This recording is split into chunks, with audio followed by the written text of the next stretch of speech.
appearance since all of this happened. It'll be a month tomorrow.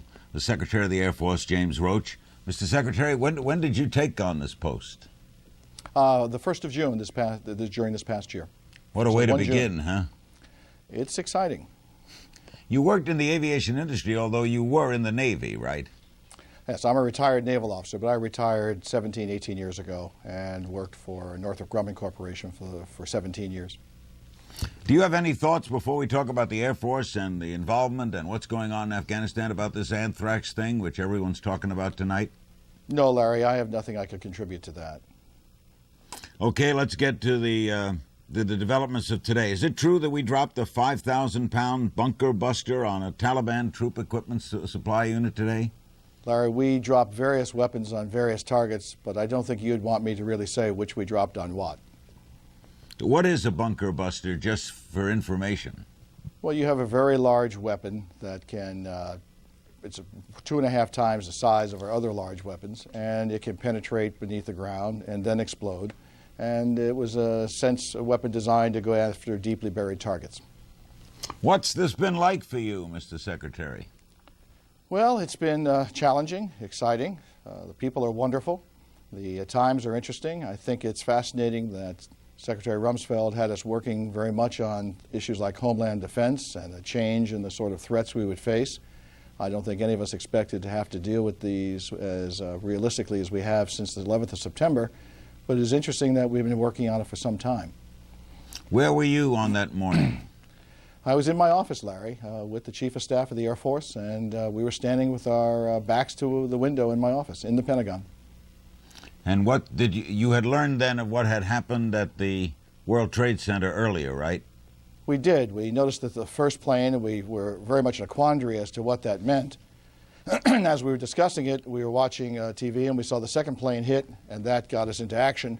We were on the phone to our operations center, and then we were called down. As we were called down, the building was putting out the alert that something had gone wrong. And that once in our crisis action center, we found out that the building had been hit by an aircraft. Did you feel anything at the Pentagon? Interestingly enough, I'm on the 4th floor, and I did not, but people on the 3rd floor did. Were you one of those taken to a special bunker or area? What was your immediate course of action there when all of this confusion was going on? Well, the first things we did when the Chief of Staff and myself and some of the other officers got down into our basement crisis action center was to try and find out where our people were to make sure they were safe and safely out of the building. The second thing we did was to try and hook up with the North American Air Defense Command, NORAD, and then to stand by and start to think of how we, the Air Force, could support any casualties or any other things that might develop during the day. We only left the building when the smoke started to get a little too thick downstairs, and the sense was that we should try and get as many people out of there as we could. So then we went to another location in Washington. Now let's talk domestically. There was another air scare. F-16s had to escort another airliner, a Delta plane, going from Atlanta to L.A., diverted by a disturbance in the cabin. Is this now the rule of thumb? If a pilot has a disturbance, he calls somewhere and F-16s take him to the nearest airport? Well, I think at this time, the FAA, which has always had a way of knowing that something was wrong with a plane, knows that in a number of our cities we have combat air patrol flying over the cities and will ask us to escort an aircraft to make sure that it gets down safely and nothing happens. That's what we're doing at this time. That didn't happen in the past, did it? No, sir. We've typically not worried about airplanes flying around inside the United States. Our North American Air Defense Command worried about aircraft coming into our airspace from outside our borders. This was something that's completely new, worrying about what might be flying around inside our own airspace. A lot of people also notice in Washington and other areas fighter planes flying around a lot at night. Good. What are they doing? Well, they're protecting the skies of the United States. We have a constant, what we call Combat Air Patrol, or CAP, over New York and over Washington. We have an AWACS, an Airborne Command Radar airplane that flies what's called a loop between Washington and New York. And then over other cities, randomly chosen, we maintain CAP over the cities. And this is to make sure that the skies over the United States are protected. And I should tell you, Larry, a lot of these airplanes are flown by our Air National Guard, a number of them by the reserves of the Air Force, and some of them by our active duty airmen. So some pretty young men up and women up there, right? Yes, we are putting a lot of responsibility on young men and women, and they're doing just great. But somewhere, as we speak now, planes are flying over cities watching. That's correct. And very much hooked in with the FAA so that we work together as a team. How about the policy that the military is authorized to shoot down a passenger plane if it poses imminent danger? Are you part of that advisory go on that? No, I would not be. My function is one to equip, train, and organize. Once the aircraft are being used operationally, there's an operational chain of command that goes through the North Atlantic Air Defense Command up through the President. And so I would not be someone in that chain. My job is to make sure the planes are there and that they're working. One would imagine that would be the toughest of decisions. It is, and it's something we've never really had a chance or ever wanted to train our pilot staff to worry about. It is something that we would hope we could avoid.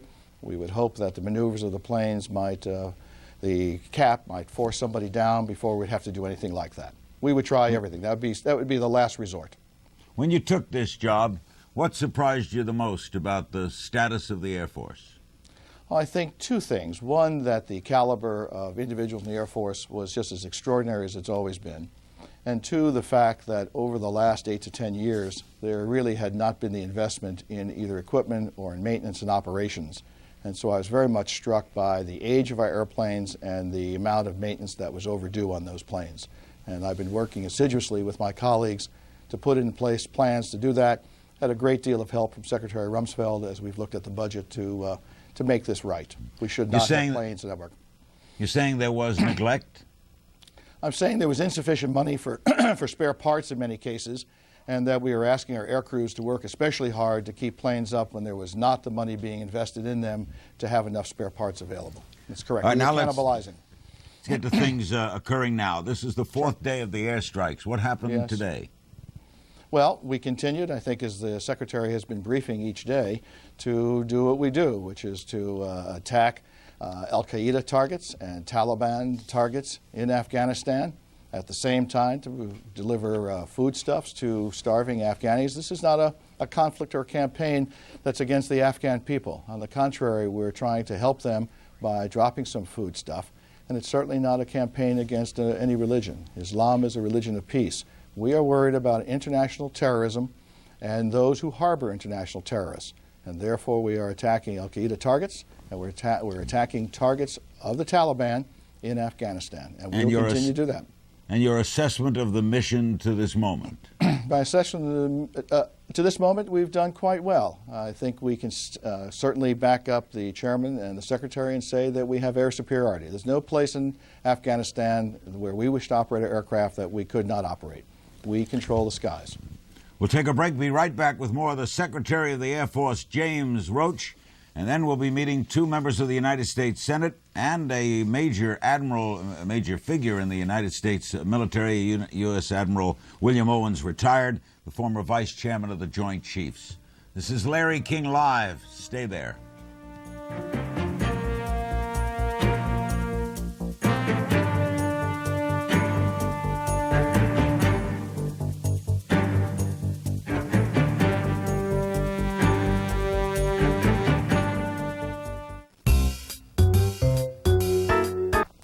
Normally, you would think these are very stressful, except we train our pilots to do that. And we train our pilots of the B-2s, for instance, to fly from Missouri or around the world and back. We're flying from other places, great distances. And this is what these crews are trained to do, and they do it superbly. Pentagon officials have said that we're going to start using low-flying Army helicopters will be used to deployed after American air and missile strikes make more headway in reducing the Taliban air defense. Is that true? I don't know, Larry, and I don't think you would want me to start talking about what we might do with various aircraft. Are you concerned about military leaks? I think we're concerned about a situation where we are putting young men and women in harm's way, and something that may seem innocuous when you and I discuss it might not be innocuous to someone who is really looking to see if there's any information there that could be harmful to those pilots or the crews. Niagara Falls, New York, for Secretary James Roach. Hello. Hello.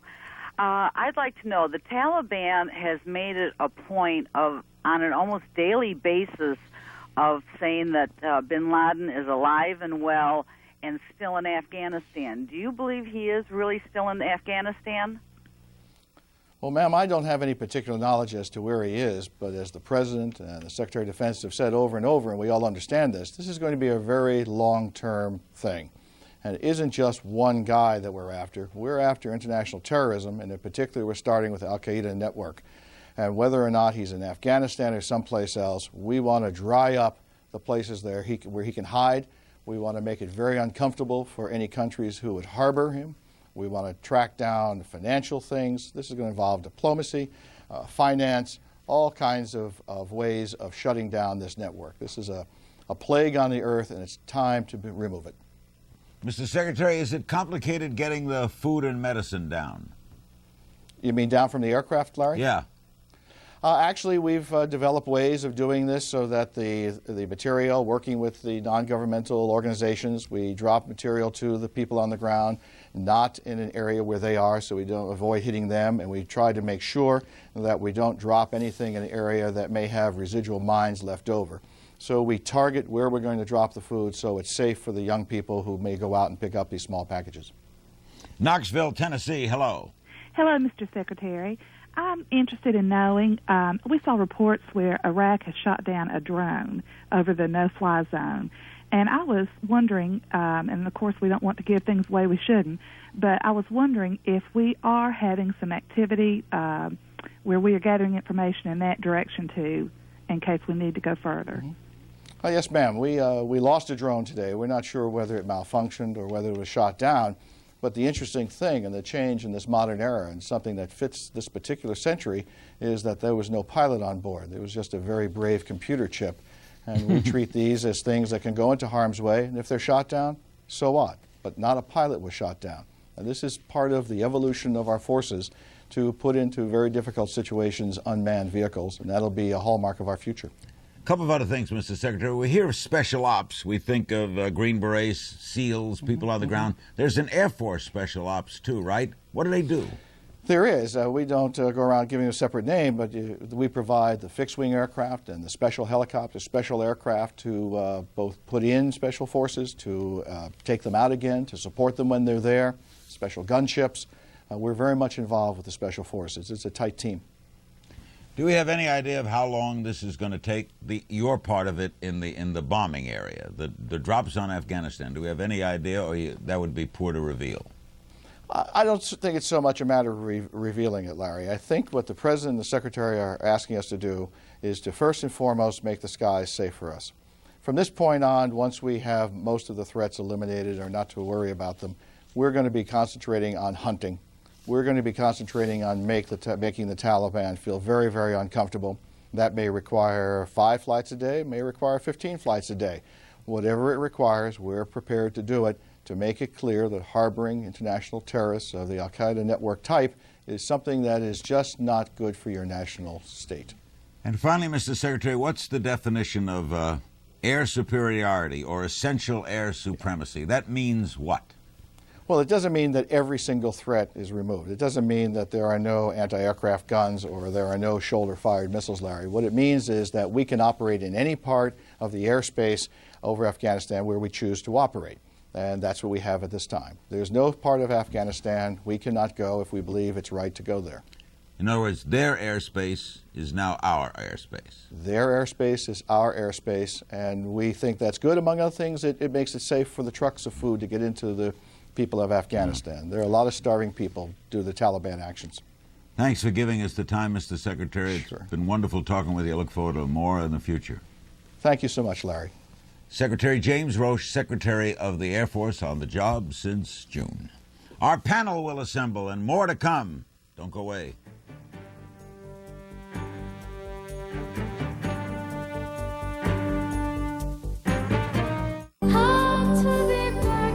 The voice of an angel spreads her wings. Charlotte Church.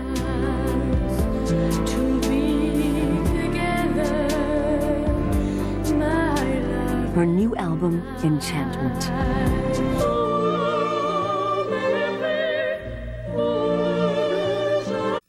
We now welcome to Larry King Live Senator Richard Shelby, Republican of Alabama, Vice Chairman of the Select Committee on Intelligence. Senator Joe Lieberman, Democrat of Connecticut, chairman of the Governmental Affairs Committee, member of Armed Services, former candidate for vice president. And in New York, Admiral William Owens, United States Navy retired, was vice chairman of the Joint Chiefs from 94 through 96, and his career included command of the U.S. 6th Fleet when the attacks first took place in Desert Storm, and was a senior military assistant to Dick Cheney when Mr. Cheney was Secretary of Defense. We'll start with Senator Shelby. What do you make of the military events so far? I believe that the military operation is going very well. I believe we're in our fourth day now, and they've been assessing all along, and I believe we will move now into another phase as the Secretary of Defense and others will tell you. Based, Senator Lieberman, on what the Secretary of the Air Force just said, do you have total confidence in this mission and the people running it? I do indeed. Look, this is a war that we have to fight. We have never been struck as we were on September 11th. These are people we have to destroy before they go further in destroying Americans. And I think we've done exactly the right thing. We're following a pattern not unlike what we did in Kosovo. The first phase is to knock out air defenses, military targets, in this case some terrorist camps, and now we're going to move on methodically to achieve our aims, which are to destroy bin Laden and the Al-Qaeda network and to change the Taliban regime, to get it out of power. Admiral Owens, what is the number one difficulty of this overall mission?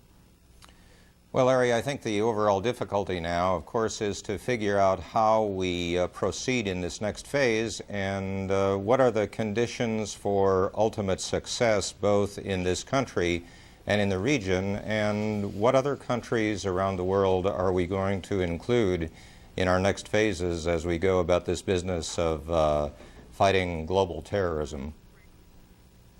Senator Shelby, are we getting good intelligence from the ground, to your knowledge? Do we know where certain things are when commandos and that such go in? I believe our intelligence thus far is very good.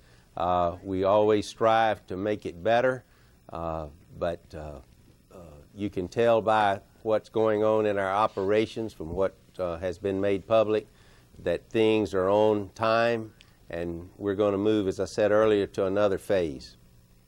Senator Lieberman, I understand that tomorrow you're going to unveil legislation to establish a permanent Department of National Homeland Security. You expect that to breeze through?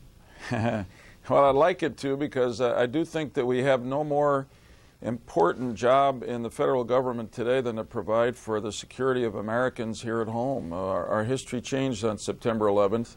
It's not that we're unprepared, but we're underprepared, and unfortunately, as you look back at what we now know of what happened before September 11th, I think we have to say that part of our vulnerability that day was because some federal agencies didn't cooperate well enough. We didn't have our guard high enough up in other areas. And I think the appointment of Tom Ridge, the establishment of the office in the White House are important steps forward, but I don't think it's good enough to leave Tom Ridge as just an advisor to the president. I think we've got to give him the power of a director of a separate agency in control of budgets of the agencies under him and able to direct the people under him to do what he feels they have to do to protect the rest of us. Otherwise, the bureaucracy will make it hard for him. Let me get a break, and we'll be right back with our panel on this edition of Larry King Live. Don't go away.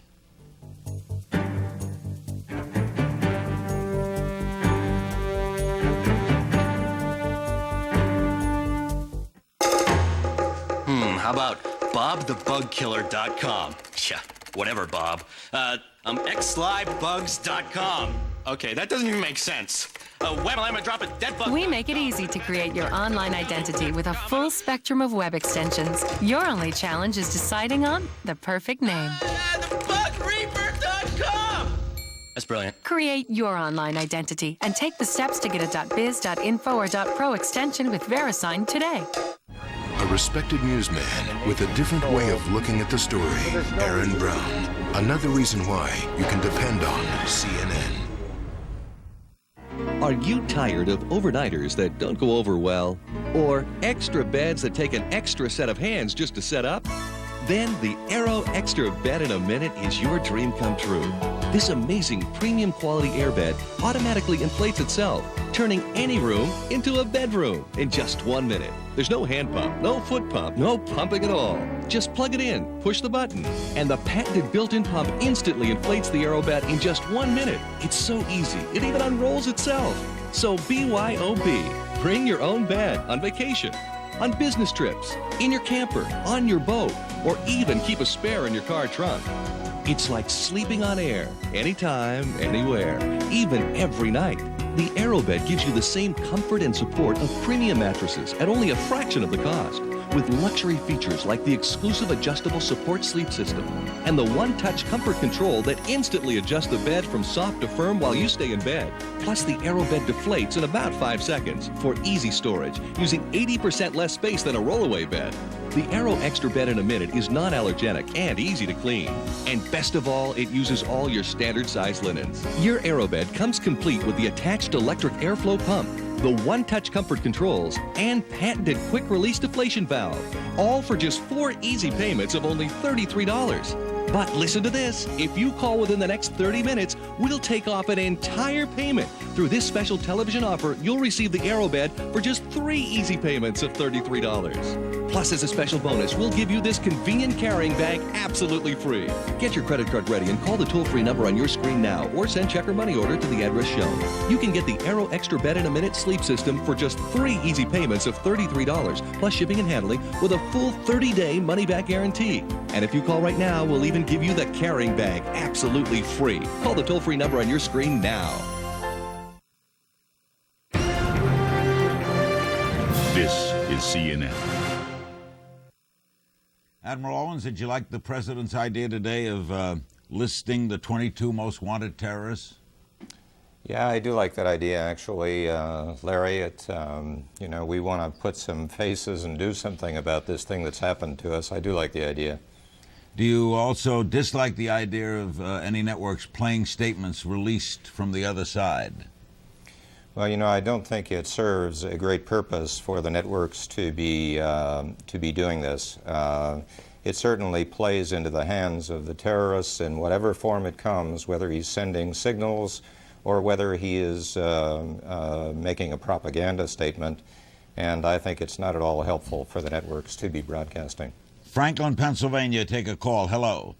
Hi, Larry. Hi. What's the question? I was just wondering if anyone knows where Dick Cheney is. I know what they say, you know, about keeping the president and him apart, but I was wondering if there's something wrong with Cheney. Senator Shelby, I will tell you that a lot of people that I run into through the day ask that. Well, let me tell you, I don't know exactly where Dick Cheney is, but I can tell you the vice president's doing well. I haven't heard anything to the contrary, and I'll tell you, he might be listening to this show right now. He was a regular viewer. Senator Lieberman, you know your way around vice presidencies. What do Not as well as I'd like. what was your question? What do you make of this idea of keeping him apart, away, and secret? Oh, I think this is all being done for security reasons, national security, and it's a good idea. And the vice president, I know, is intimately and directly connected to everything that's happening. He brings broad experience, and I'm sure he's well and on the job. Gentlemen, this for all three of you, I can't go by without asking it. Admiral Owens, are you concerned about this anthrax thing? Well, I am concerned about it, Larry. I think we in the military have been following anthrax as it's been part of the story of Saddam Hussein and the world of terrorism for the last decade or so. And I think we always feared that something like this would start to be seen inside our borders. So I'm very concerned about it, but I agree with the colonel earlier that this is not a time for hysteria. It's a big deal to get this to a stage where it's going to impact our country, and I don't think we should be overreacting to it, but I do think we need to take appropriate steps now to protect ourselves. Senator Shelby? I believe it's a real wake-up call to us all over America to what biological weapons could do to us. But I believe our response right now is measured as it should be, and we should not panic. Senator Lieberman, we have 30 seconds. Your thoughts on anthrax? My colleagues are absolutely right, and I think it's important to go back. Don't panic. Be prepared. We've been thinking about this for a while, but I want to go back to what Bill Owens said. Iraq and Saddam Hussein have been working to develop chemical and biological weapons. They've used them against their own people. They used them against the Iranians during their war. Saddam really ought to be the next target of this war on terrorism, because he can do the unthinkable to us if we give him a chance. Thank you, Senator Shelby and Lieberman, and Admiral Owens, as always, we'll be calling on you again. We appreciate it. We're going to come back in a couple of moments, tell you about tomorrow night, but those couple of moments we're going to share with Chief Master Sergeant Daisy Jackson, who joins us on the set. And how long have you been in the Air Force, Chief Master Sergeant? 19 years, sir. And your role is Director of Public Affairs for the U.S. Air Force Band, right? That is correct, sir. Well, it's a great way of life. We salute you on the job you're doing, and our special guest, Sergeant Jackson, is going to sing America the Beautiful. Thank you. Go. Oh, beautiful, far spacious skies, far amber waves of green, far purple mountain majesties, above the fruitful plains,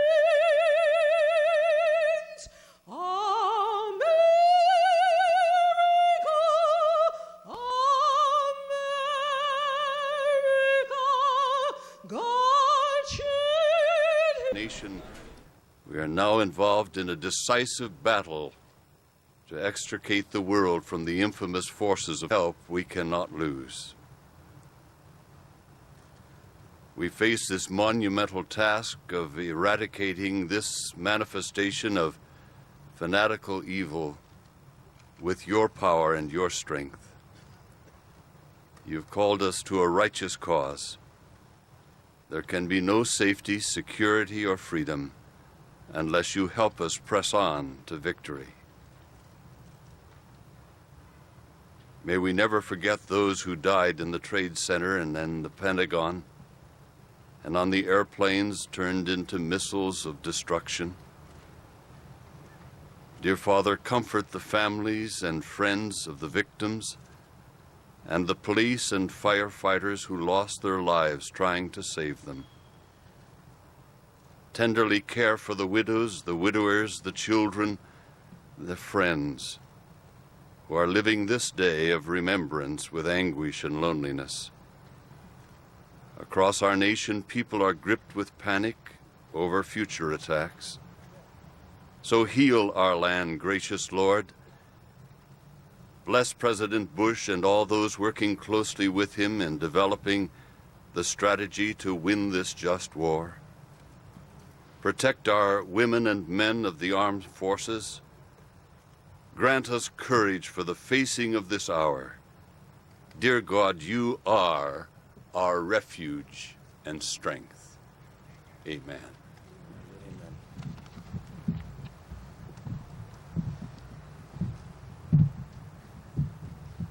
Thank you, Chaplain Ogilvie. I would like to thank the special guests that we have joining us today. Chief John Buckman from the International Association of Fire Chiefs, Harold Schaitberger, the president of IAFF, Robert Ingram, the chief of the New York City Special Operations Command, and Mike Cahill, who was the first paramedic on the scene at the Pentagon. 1 month ago today, more than 6,000 innocent men and women had their lives stolen in an act of terrorism so hideous and cruel that it still almost defies belief. We come together again today, not as Democrats or Republicans, but as Americans, to honor the memory of all those who died at the World Trade Center, the Pentagon, and in that lonely field in western Pennsylvania. We come together to tell their families that they are not alone. They are part of our American family, and we are with them now in their hour of grief and in their days and years to come. We also come together to say in the strongest possible terms that we stand with President Bush in his determination to find those who committed these hideous attacks and hold them accountable, and to destroy their global network of hate and terror. We are here to express our gratitude to the nations throughout the world who share our grief and our resolve. We are here to reconfirm the commitment of the Congress to work with each other and with the President to fight the scourge of terrorism in a way that protects our nation and our liberties. Finally, we are here to say thank you to America's new heroes, the firefighters, the police, the emergency rescue workers who responded to the September 11th attacks, many of whom are still working around the clock at Ground Zero and at the Pentagon. We are honored to be joined by some of those heroes and by other representatives of the police officers, firefighters, and rescue workers who risk their lives every day in communities all across America. In the first floor of the Capitol is a post office. Taped on a wall in that post office is a cartoon of New York's new skyline showing a huge police officer and a firefighter standing where the World Trade Center used to stand. Below them, it simply reads, America's other twin towers. It reminds me of a sign I saw scrawled on a wall at Ground Zero.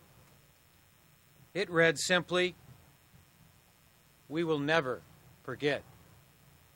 That is true.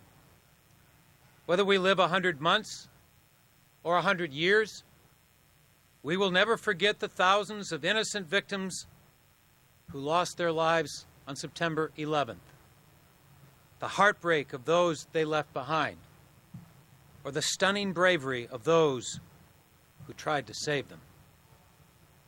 Nor will we forget our responsibility to find those who committed these evil acts and stop them. Today, Senator Lott and I are introducing a resolution that designates September 11th as a National Day of Remembrance to make sure that our nation never forgets.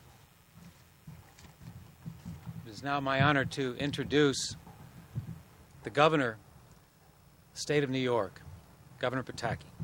Thank you.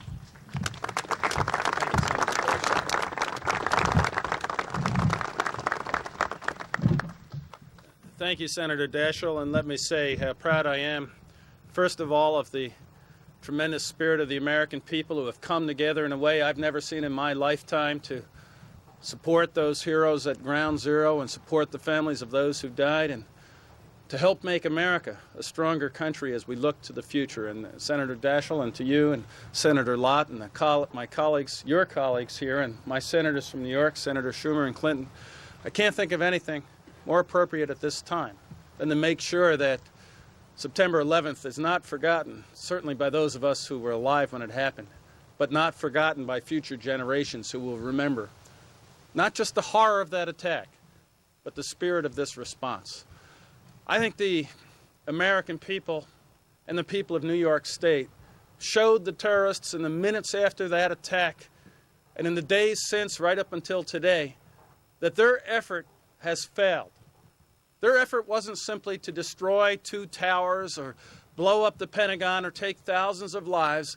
Their effort was to divide America and take away our confidence and our belief in our freedoms and our future as a country. And they have failed, and they have failed miserably. And one of the prime reasons they failed was the courage that our firefighters and police officers and emergency service workers and ordinary citizens showed, risking their lives, and in hundreds of cases, giving their lives to save others and to help them live in safety. I was not alive on December 7th, 1941, but that is a day, because of action taken by the President and Congress, that future generations will never forget. Because of the steps, Senator, that you and your colleagues are taking today, and because of the heroism of our brave emergency service personnel and the spirit of New Yorkers and Americans who have come together in a way that is going to make our country stronger, September 11th will never be forgotten. It will be remembered as the day a horrible attack was made upon America, yes, but it will also be remembered as the day when America came together and stood shoulder to shoulder, committed to ending terrorism and making sure that our children and their children's children can live in freedom in this great country for centuries to come. So to all of you, congratulations. This is a great, great step forward. Thank you, Senator. Thank you. Oh, Senator. Well, thank you very much, Governor Pataki, for being here and for your remarks, and for the tremendous leadership that you have provided in New York, along with the great senators and the congressional delegation from New York, the governor of Virginia, and our two senators from Virginia that are here. You have set the example for all of us. We have cried with you. We have grieved with you. We have stood with you. And we have shared a great pride in those that have sacrificed and worked in the recovery effort. I've got my FDNY cap, and it's on top of all my other caps now when you enter my little row house here in Washington, D.C. We're proud of the police and the firemen in New York and in Virginia. As a matter of fact, we have a renewed pride in firemen and policemen and people that protect our lives every day because of what we have seen and what we have endured together. America is pulling together. We are united. Mississippians are pulling for New Yorkers. People from Colorado are pulling for Virginians. We are all together. I even pull for the New York Giants when they play football, no matter who they play. We've all come together, and as I said on a Friday night right after this terrible experience we had 1 month ago, that when they attacked New York City, they attacked Natchez or San Diego or Denver. And so those that perpetrated this terrible event expected us to be torn apart, blaming each other, fighting each other, experiencing fear, but it has not happened. We have faith in each other. We have faith in our God. Lord Ogilvie, I know, rendered a beautiful prayer of this occasion, for this occasion. We're going to move forward together. We're going to do what's necessary for cleanup and reconstruction and movement about our country and to keep our economy strong. We'll do all those things. We'll do them together. So I'm delighted to stand here shoulder to shoulder with these members of the Senate, with the governor, and to represent all of the American people. I've never seen us work together in a patriotic, nonpartisan, get the job done attitude than I've seen in the last month. When you're challenged the most, when you feel the lowest, sometime, that's when you can rise the highest.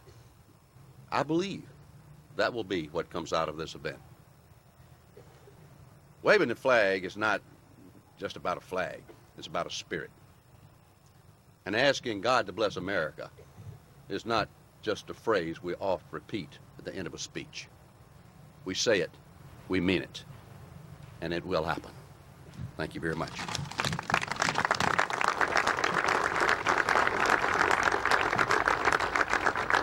You see John Warner, Virginia Senator, about to take the microphone. This is a day. New York senators there, Senators Clinton and Schumer, surrounded by firefighters, rescue workers, the governor of New York, Senator Allen from Virginia as well. a memorial to mark 30 days since the attack on the Pentagon and on the Trade Center.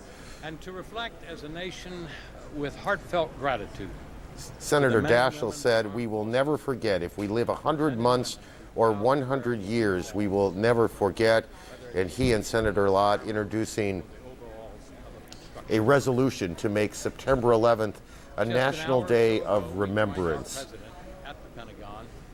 We are, as I think we've all come to realize in the last month, this is history we are all involved in now. A history that will be remembered by our children, our grandchildren, always, September 11th. I joined him. And I saw firsthand those first responders from my state, firemen, policemen, Red Cross, construction, all types. And since that day and until this one, I've said they're a band of brothers and sisters, no matter whether it's New York or Virginia or Pennsylvania, all across America. And their heroic actions on that day and continuing at this moment in New York and indeed in Virginia have enhanced those uniforms for future generations to come. And as I close, and I hope my colleagues join, let us keep in mind prayers for those in the uniform today of the men and women of the armed forces, carrying out the orders of our Commander-in-Chief in the cause of freedom.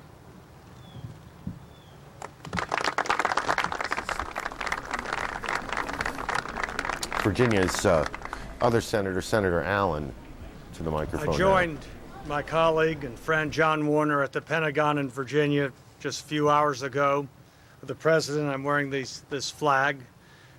And I also was there with our other colleagues and rode over and bipartisan. Barbara and I don't always agree on every issue, but we sat together and shared our experiences of friends. And one thing, at that Pentagon, if any of you all were watching it, when they had the list of names of people who were either in the Pentagon or on that American Airlines Flight 77 that had been hijacked, for the people who died at that site. And going through those names, I knew some of those people. But we'll always remember, we'll never forget those names. And as those names, and it took a while. For those of y'all who are watching, it took a while. Indeed, if we paused just for 1 minute for each life that was taken, the 6,000 plus lives that were taken, if we just paused for 1 minute for each and every one who lost their life, we'd be here for 4 days to give you the sense of the enormity of this vile, vicious attack on innocent, unprotected men, women, and children. Now, these terrorists, they thought they'd tear our country apart. But indeed what they have done is forged us together. As Trent, our leader Lott said, and Leader Daschle, Governor Pataki, it doesn't matter whether you're from New York or New Jersey or Virginia or North Carolina or Mississippi or anywhere else. We're all Americans. We're all united. And indeed, freedom-loving people all over the world are united with us against this atrocity and wanting to rid this world of such vile terrorist attacks. Now, I have a special memory of the first story I ever heard of law enforcement in the World Trade Center. I mentioned it on the floor the next day about police officers, firefighters in there knowing the building was going to collapse, but still spending their last breaths of life to get as many people out as they could. The same occurred in the dangerous evacuation and safety efforts at the Pentagon as well. So we're all resolved to improve our security, naturally our national defense, our intelligence, our law enforcement, our fire and rescue efforts, and we certainly will do that. And understand that this war is not a war just against the military. It is a war, and these men and women back here, you're our warriors here at home on the front lines. And we need to change our laws and look at our laws in that regard. But the reason I'm always going to remember what has happened is in a neighborhood that I just moved into on September 7th. Our family moved up to Northern Virginia to Fairfax County. We closed on the house on Friday. The weekend we were unpacking things and a 9-year-old kid came by and he pecked on the door and wanted to play with my children who are ages 10 and 13. The 3-year-old, I don't think he cared to play with her, but the bicycles and scooters. Well, it so happens, sadly, that that youngster who was so friendly to play with my kids, his father was on that American Airlines Flight 77 that crashed into the Pentagon. And my children always give me a report on how this youngster's doing each day. Last Sunday, right after President Bush announced the attacks in Afghanistan, I was back calling my office, doorbell rings, I have to get off the phone, I'm trying to give folks wanted a statement as to my views in support of the president. So I said, hold on here a second, I got to answer the door. And there at the door was little Nick, 9-year-old boy, same boy. And he said, oh, is Forrest here? I want to play with him. I said, well, Forrest isn't here. He'll be back in a couple hours. And I'm on the phone. I'm sorry. Come back in a few hours. Closed the door, and I opened the door back up again and say, hey, Nick, you know we're bombing those people who took away your father from you. And Nick looked down at the ground. And he said, yes, I know. And I said, well, we're all behind you. We're thinking of you. We're going to bring justice. So little Nick has lost his father, but there are stories all across this nation of holes in people's lives who've lost a father, a mother, a son, a daughter, another relative. But nevertheless, we're always going to remember. We're always going to stay strong. We appreciate our country and our freedoms more than ever before. And I do hope God continues to bless America. And for you, the men and women in uniform, the firefighters, the law enforcement, I hope God continues to bless our country with people of your character. Thank you all. The junior senator from Virginia, George Allen, and now Chuck Schumer, the senior senator from New York. I want to thank Senator Daschle and Senator Lott for bringing us together, and all of my colleagues here, and all of you. And as a New Yorker, I thank all of the American people who have backed us up in our hour of need. This is called a day of remembrance. It is good that we commemorate. We could not forget. Not an hour goes by without the image of the World Trade Center towers crashing to the ground going through our minds. Our children have nightmares. My daughter told me 2 nights ago, my 12-year-old, how she woke up from a dream where she was a young infantrywoman, had found Osama bin Laden, shot him, but he still lived, and he was on his way to poison New York again. Our children have been affected forever. She woke up just as my wife was about to eat a poisoned apple. And most of all, we think of the families who are in mourning, the thousands and thousands of empty seats at the dinner table. They've been empty for the last month. They will remain empty for the years to come. So we can't forget. But we also remember on into the future. And we remember those who gave their lives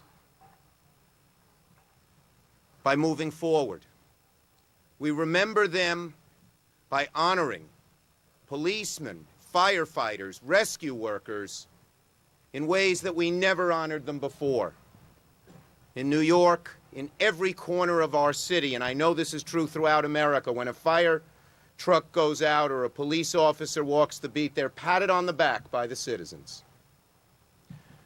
We're remembering by beginning to rebuild New York.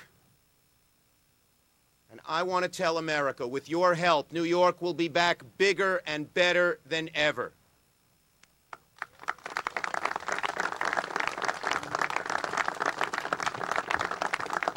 We remember by unifying as a country, and by all of us being one. Here in Washington, the partisanship is greatly diminished, and in the country, we all feel united, no matter what part of the country we are from.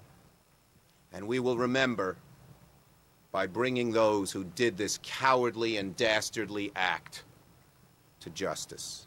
To this we say to those who lost their lives, we remember you, and we will remember by making ourselves better in the future.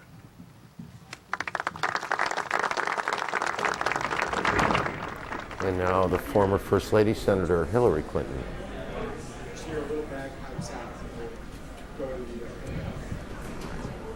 I want to thank the chaplain especially for being here and for starting this event. And I particularly noted the way that you described this as a day of remembrance and resolve. And that made a very big impression on me. I also want to thank our leaders, Senator Daschle and Senator Lott, for their leadership and unity. I want to thank Senator Nichols for his support, our colleagues from Virginia, whom you've already heard from, Senator Warner and Senator Allen. And I also want to thank Senator Voinovich for being here, and Senator Mikulski, and Senator Sarbanes was here as well. You know, we are trying as best as human beings can to put what happened a month ago into words.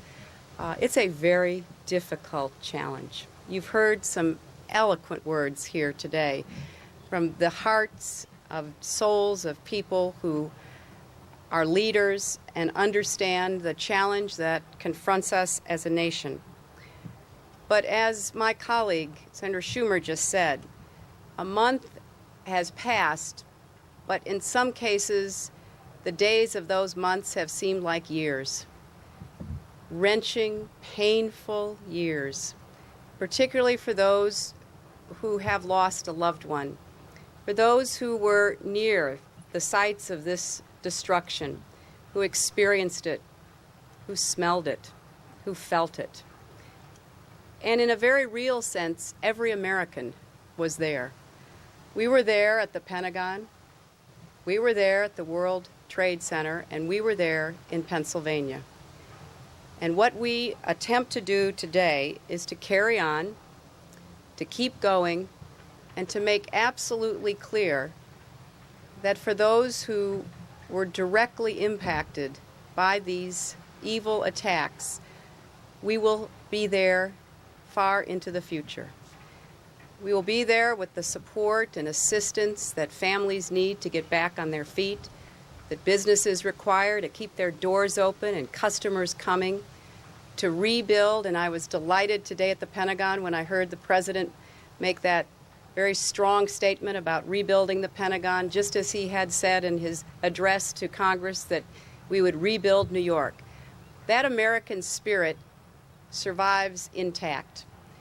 And what it calls on each of us to do is summon our resolve while we remember. I'm personally very grateful to all who have supported New York and for the kind of continuing concern and prayers that have been sent our way. You know, New Yorkers, like Americans everywhere, are resilient people.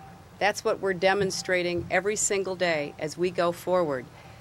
But we know we're also human beings, and we need to have the kind of outreached hand and hug and prayer that says, we see you, we know you, we care about you.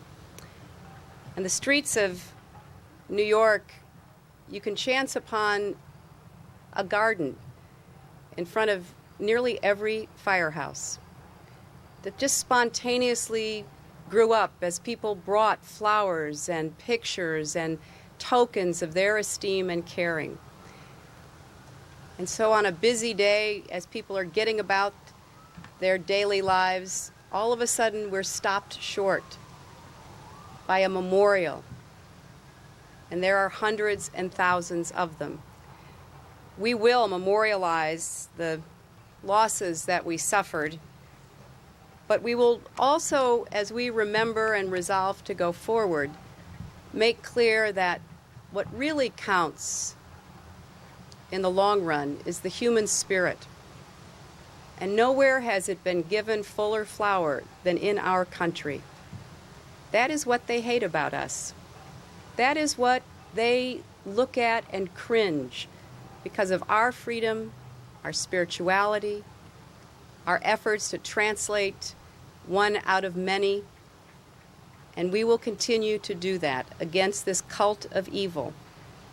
But we have to remember, as well as resolve, that as we go forward, we will not lose our humanity and our concern for those who lost a loved one just a month ago. Thank you all very much. The junior senator from the state of New York, Senator Hillary Rodham Clinton, the last in a series of senators from the 2 affected states. Senator Daschle, in his remarks, and we repeat this, he said, "We will never forget. If we live 100 months or 100 years, we will never forget," and then said that he and Senator Lott, the minority leader in the Senate, will introduce a resolution to make September 11th a national day of remembrance in the same way that Pearl Harbor is. This all coming, of course, on the 1-month anniversary of the attacks in New York and the Pentagon. And if you look at Ground Zero, various speakers said you cannot get out of your mind the images of the Trade Center collapsing on that day, or the image of the Pentagon as it was burning on that day a month ago. Those images burned in our minds. The Pentagon, at the Pentagon, that is Tori Clark, the Pentagon spokeswoman, and this is the daily briefing from there. Ridge as he sets the course and implements activities to heighten security in our country.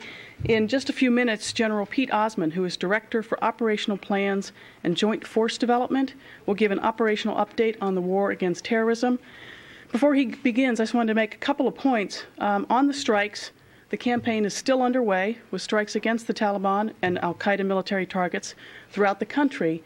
And I just want to underscore once again the purpose of these, and that is to create the conditions for a sustained campaign against terrorism and to enable us to continue to provide humanitarian aid. As the Secretary said just a little while ago out there, we want to make clear that our targets are military targets. They are specifically selected to minimize collateral damage. Unlike the actions of the terrorists who killed thousands of people from countries around the world just a few weeks ago, we do not target innocent civilians, nor will we. The types of targets we attacked are troop training facilities, military garrisons, military vehicle repair facilities. As the Secretary has stated, we are very pleased thus far with the support of countries around the world. And to date, I can give you a few numbers. We have 36 countries that are offering military troops or equipment. 44 countries are providing overflight clearance. 33 countries are providing landing rights. 14 countries are providing bed down, providing the place for equipment.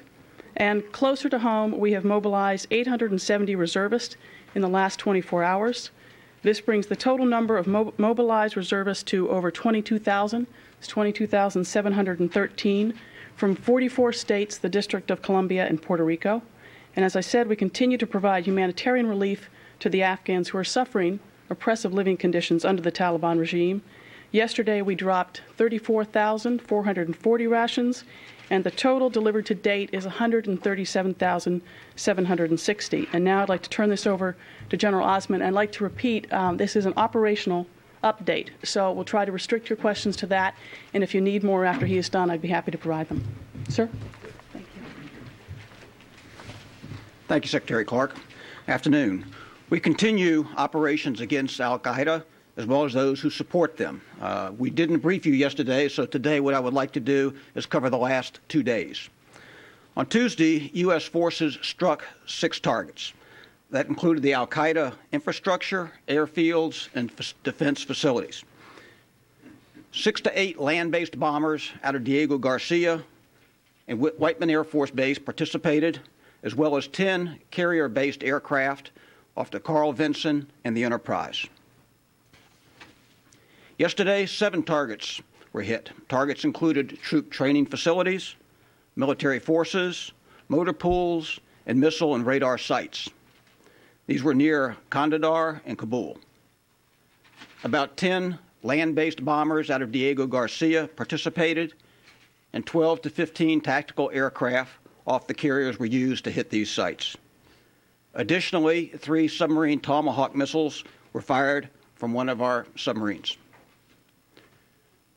We also continue our air support and humanitarian relief efforts to the Afghan people. We delivered about 35,000 humanitarian daily rations from 2 C-17s on Tuesday, about the same on Wednesday.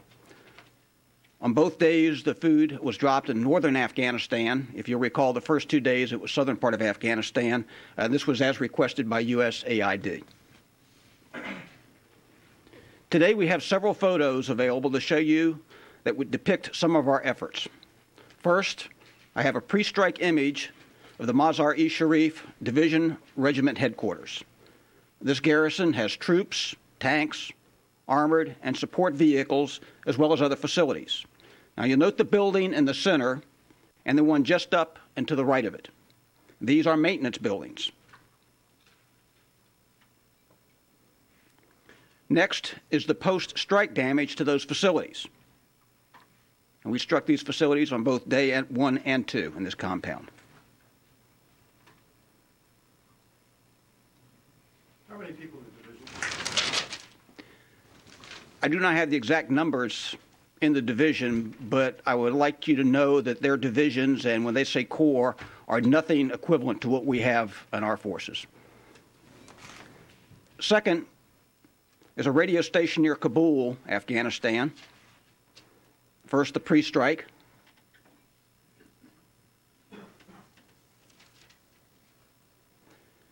Now, in the post-strike photo, you can see the 2 control buildings for the station have been damaged.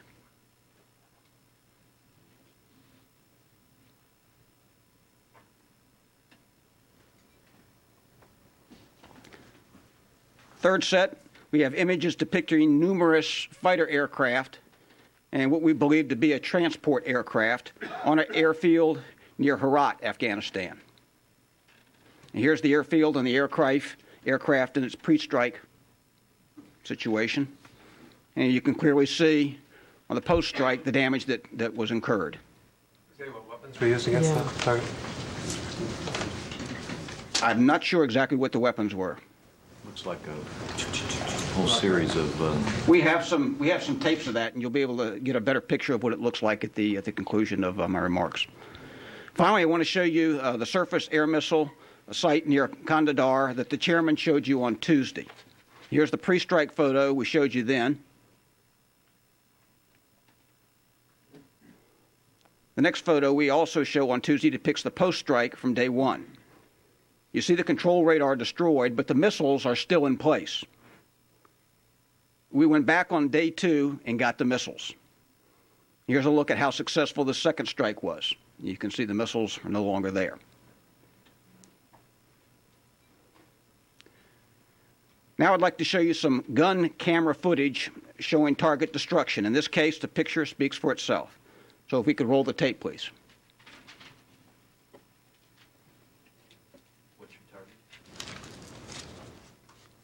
That was the aircraft. No, it's not a SAM site. SAM site.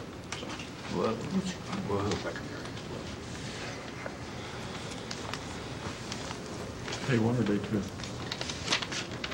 That was the day 2 strike. That was the same SAM site. Same SAM site that the stills were.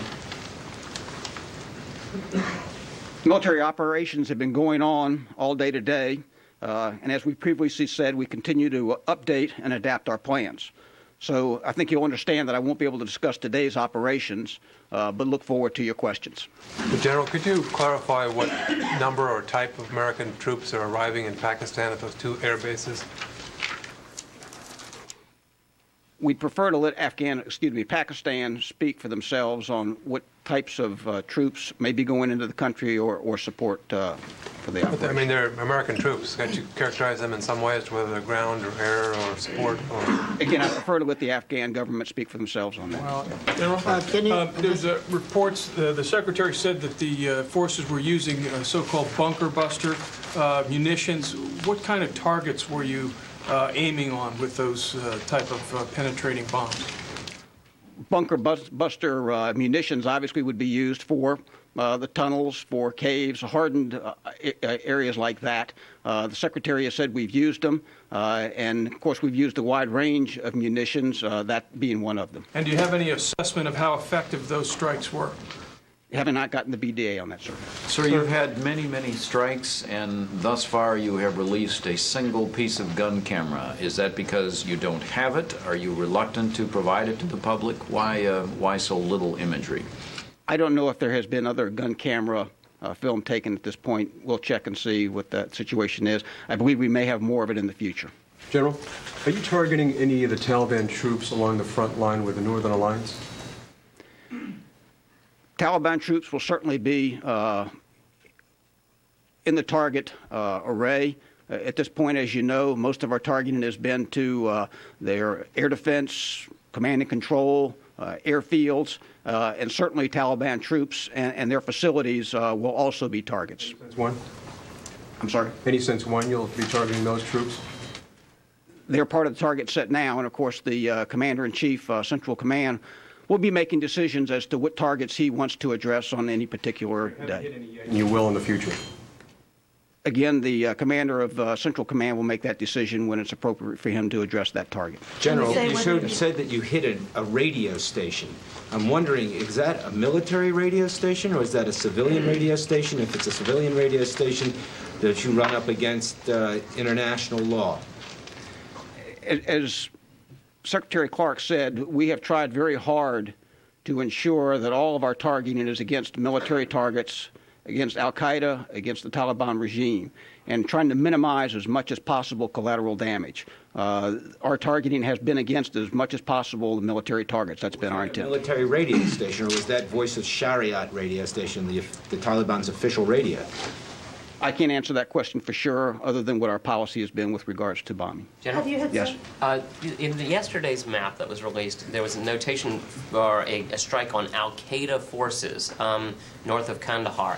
Can you explain how you know those are Al-Qaeda forces and what exactly happened to those forces? The disclosure of how we would know what kind of forces they were obviously would be classified, and I couldn't address that question. But was that a successful strike against fielded forces? I haven't gotten a BDA on that one, sir. Yes, Yes, sir. Can you tell us whether you have had any successful strikes to date against fielded forces, troops, masses of troops, concentrations of Taliban or Al-Qaeda troops? The bomb damage assessment that we've provided you thus far is what we have available to provide you. And as we get more BDA, as we're able to analyze it and make it available to you, we will. General, the October 9th strikes seem to be centered up in the north around Mazar-e-Sharif and Herat. The 10th mostly in the south. I'm wondering, does that mean that most of the primary targets in the north have been taken out? That would not be a correct assumption. On a day-to-day basis, the Commander-in-Chief of Central Command is making a decision as to what targets he feels at that particular time are the important ones for him to address. Doesn't necessarily mean that he has eliminated all the targets in the northern sector or any particular sector. It's just at that particular time, the targets that have emerged and the targets that he thinks are important to address at that particular point in time, and his campaign plan will be addressed. Seth? Over here, please. General, excuse me. Why do you say 6 to 8 bombers and 10 to 12 strike aircraft? You must know how many planes actually flew the missions. We prefer not to disclose precise numbers, and so we give you the best we can give you when it comes to the actual numbers of aircraft participating. Does it mean that some of those planes didn't drop their bombs, or? We do have some planes that return to base that have not dropped bombs. If the target that they were supposed to hit was not as expected, rather than expend the munitions needlessly, they return to base. And as you realize, some of the munitions are fairly expensive munitions. On the munitions question, it looked in that brief footage you showed that there were cluster bombs being dropped on the aircraft. One question is, are you using cluster bombs? And B, is 1,000-pounders the biggest you've been using for bunker busters, or you've got bigger munitions than that? The Secretary made a statement earlier today, and obviously that statement will hold with regards to the bunker busters. As far as the other question, we're using the full range, if you will, of munitions available for the target that's intended. And, of course, different targets essentially require different types of weapon systems. Are you confirming 1,000-pounder, or is it bigger than that? I can't answer that question, sir. Can you provide us? Sir, there's been just a trickle of information that's come out in pictures, that kind of thing, one tape. Is that because of some problem you're having with the system, or a reluctance to show more of what the results have been of what's going on there? I think we can say that the results have been good. It's a matter of trying to make sure that when we do report to you bomb damage assessments, that they are accurate, that they are as we portray them to be. And of course, there are a number of ways that we go about ensuring and checking to make sure that the bomb damage is as reported. And of course, the bomb damage assessments sometimes take, as you can see, several days to come. As they're available, sir, we'll certainly make them available. Do you have evidence of defections from the Taliban and or evidence of movement of the front line? The British report that there is increasing evidence of that. What can you tell us what you are seeing tactically from the ground? We have been receiving some information that would indicate that there have been some defections from the Taliban. And success of the opposition on these front lines? Are the front lines changing now? I can't answer that question precisely, sir. Are defections hundreds or tens or 20s? I do not know, sir. Sir, are you so far satisfied from the targets or from the mission you are carrying in Afghanistan? Also, you have any assessment of the damage to their military as far as personnel are concerned, and also to military equipment? I think we can say that we're satisfied to this point that the strikes have been fairly successful.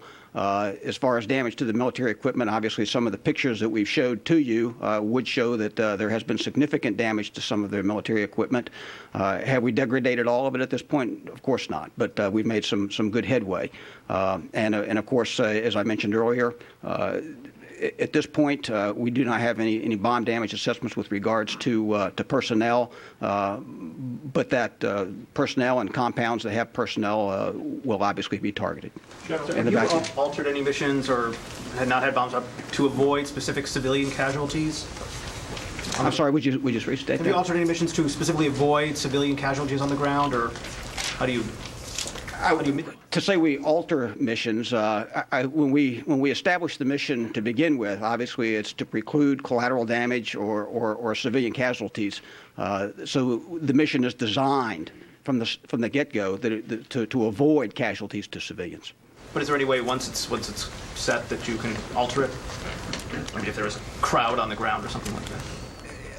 As I mentioned before, in some cases, we've had aircraft return with munitions still intact because they weren't delivered, and it could be for a variety of reasons. And I can't say specifically it was because of that. The long-range bombers, could you be able to tell us whether or not it's more than half of them came from the U.S. or less than half of them came from the U.S.? Not specific numbers, but sort of get a general idea. The bombers, of course, originate from Diego Garcia and Whiteman Air Force Base. I don't have a breakdown at this point that I can offer to you as far as how many came from what location. General, Secretary Rumsfeld has said that one of the goals of this campaign is to get the Al-Qaeda leadership out of the shadows and get them on the run. Have you reached the stage where they're on the run yet? Sir, I don't have the answer to that question at this time. Could I follow that up a little bit? We're into several days, and most of the assessments have been about how Taliban forces have been affected. How would you assess your objectives in disrupting, destroying, getting to Al-Qaeda, both in terms of people and its infrastructure? Again, the bomb damage that we've offered to you shows the impact that our strikes have had at this point. Beyond that, I can't offer any more information. Well, do you feel like you're making progress in getting at the Al-Qaeda network? Yes, sir. We are. And can you give us any details on say, from Sunday to now, where is the Al-Qaeda network today? There's no doubt we've disrupted their network. As far as the movement of the Al-Qaeda themselves from their command and control locations, I cannot discuss that at this point. Are the bunker buses GBU-28s, and what planes are you using to carry them? I don't want to try to get into what planes are carrying what munitions. We have some charts, I believe, that lay out for you different types of aircraft and the munitions they carry. And I can't get into specifics at this point as to which aircraft carry what kind of munitions. I've seen in the charts that you, if I could just follow that up, I've seen in the charts that you can use the F-111 or the F-15, but there were reports yesterday you're using B-1 and B-2 bombers to carry them. I'm just trying to figure out what the story is. The mix of munitions on those aircraft, I do not have available at this point, sir. General, could I ask you back here? General, could you go back to the slide of yesterday's strikes and detail for us a little bit more what are the troop concentrations that were struck? Get that one back up. I believe this was the one in the maintenance compound we were looking for. The map. This, October 10th, there. You showed several spots where you targeted what you described as troop concentration and forces, and I was wondering if you could describe for us what kind of forces those were. Were they Al-Qaeda forces? Were they Taliban forces? What was the nature of the targets you struck? I don't have that information with regards to whether they were purely Al-Qaeda forces or Taliban forces. I'm sorry. Yes, sir. Pentagon officials have mentioned that part of this operation has shifted to increasingly hitting targets of opportunity rather than fixed targets. Can you talk a little bit about that? Perhaps give us a breakdown as to how many of these missions have become something you look and find and then you task an aircraft as opposed to a fixed installation. And the second part of that is intelligence. I know you can't talk specifically, but can you give us a general sense for how good the intelligence support is for this military operation?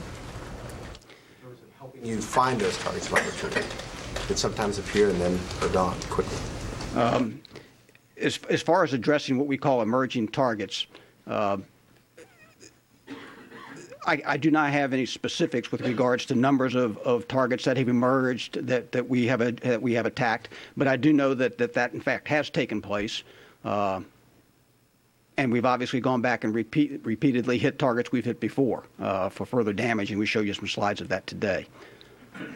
And the intelligence question? As far as the intelligence goes, I'm presenting to you an operational picture, and I'm not comfortable with addressing that particular question. General, with regard to the B-2, as I understand it, you used it the first 3 days. It was not used yesterday. Can you tell us a little bit about why it's out of the mix and what it is that it brought to the mix in the first place that made you want to use it? Again, each day, in the Sinks campaign plan, he has an idea of what he wants to address. Depending on what the targets may be, would determine what kinds of munitions and then what kind of aircraft are required. So I cannot explain to you in particular why one aircraft would be used one day and then not another. General, the last couple of days, I've noticed on your charts that you're hitting targets north of Shurburgan in northern Afghanistan. That has been an area of combat activity by the Northern Alliance. And there are reports today that the Northern Alliance has, in fact, made some gains, particularly actually in central Afghanistan. I'm wondering if you could talk about possible coordination with Northern Alliance ground forces. That road by Shurburgan is a strategic road going to Herat. I'm wondering if you could give an idea as to why you keep hitting that particular area up in the north. Coordination is probably too strong a word. We are obviously receiving communications from the Northern Alliance.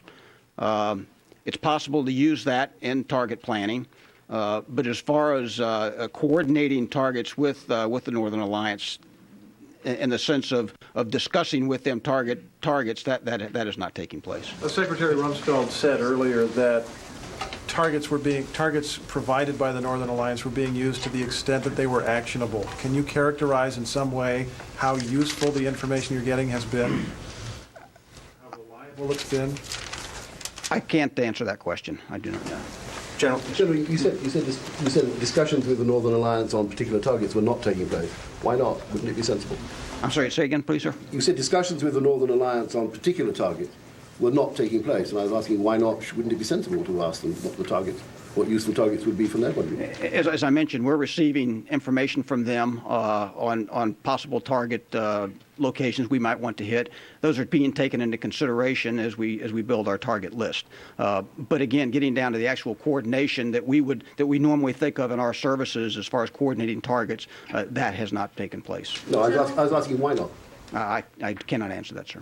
General, just to follow up, is it a political decision that you shouldn't, or is it an operational decision that you need? It's on the political side, sir. Sir, can you confirm two things? One, if you are helping or supporting the Northern Alliance, and number two, if you can confirm that U.S. forces are on the Pakistani soil. With regards to your first question, I would have to believe that the targets that we've hit have been of assistance to the Northern Alliance. I think we can stand on that one. As far as the questions with regards to Pakistan, that's more of a political question, and I'll stay away from that. Thank you. General, That's the last question, folks. General, on Tuesday, General Myers gave a concrete number in terms of damage assessment. He said that 85% of the targets had been 85% damaged. I'm wondering whether you can give us this, another concrete number, or whether you still are enjoying 85% success. I would say 85% probably still stands, and I think that we can see that from the BDA that we've been able to share with you that we have been successful in addressing targets. Thank you, sir. Thank you, sir. That's Major General Henry Osman, the Marine Corps representative to the Joint Chiefs of Staff.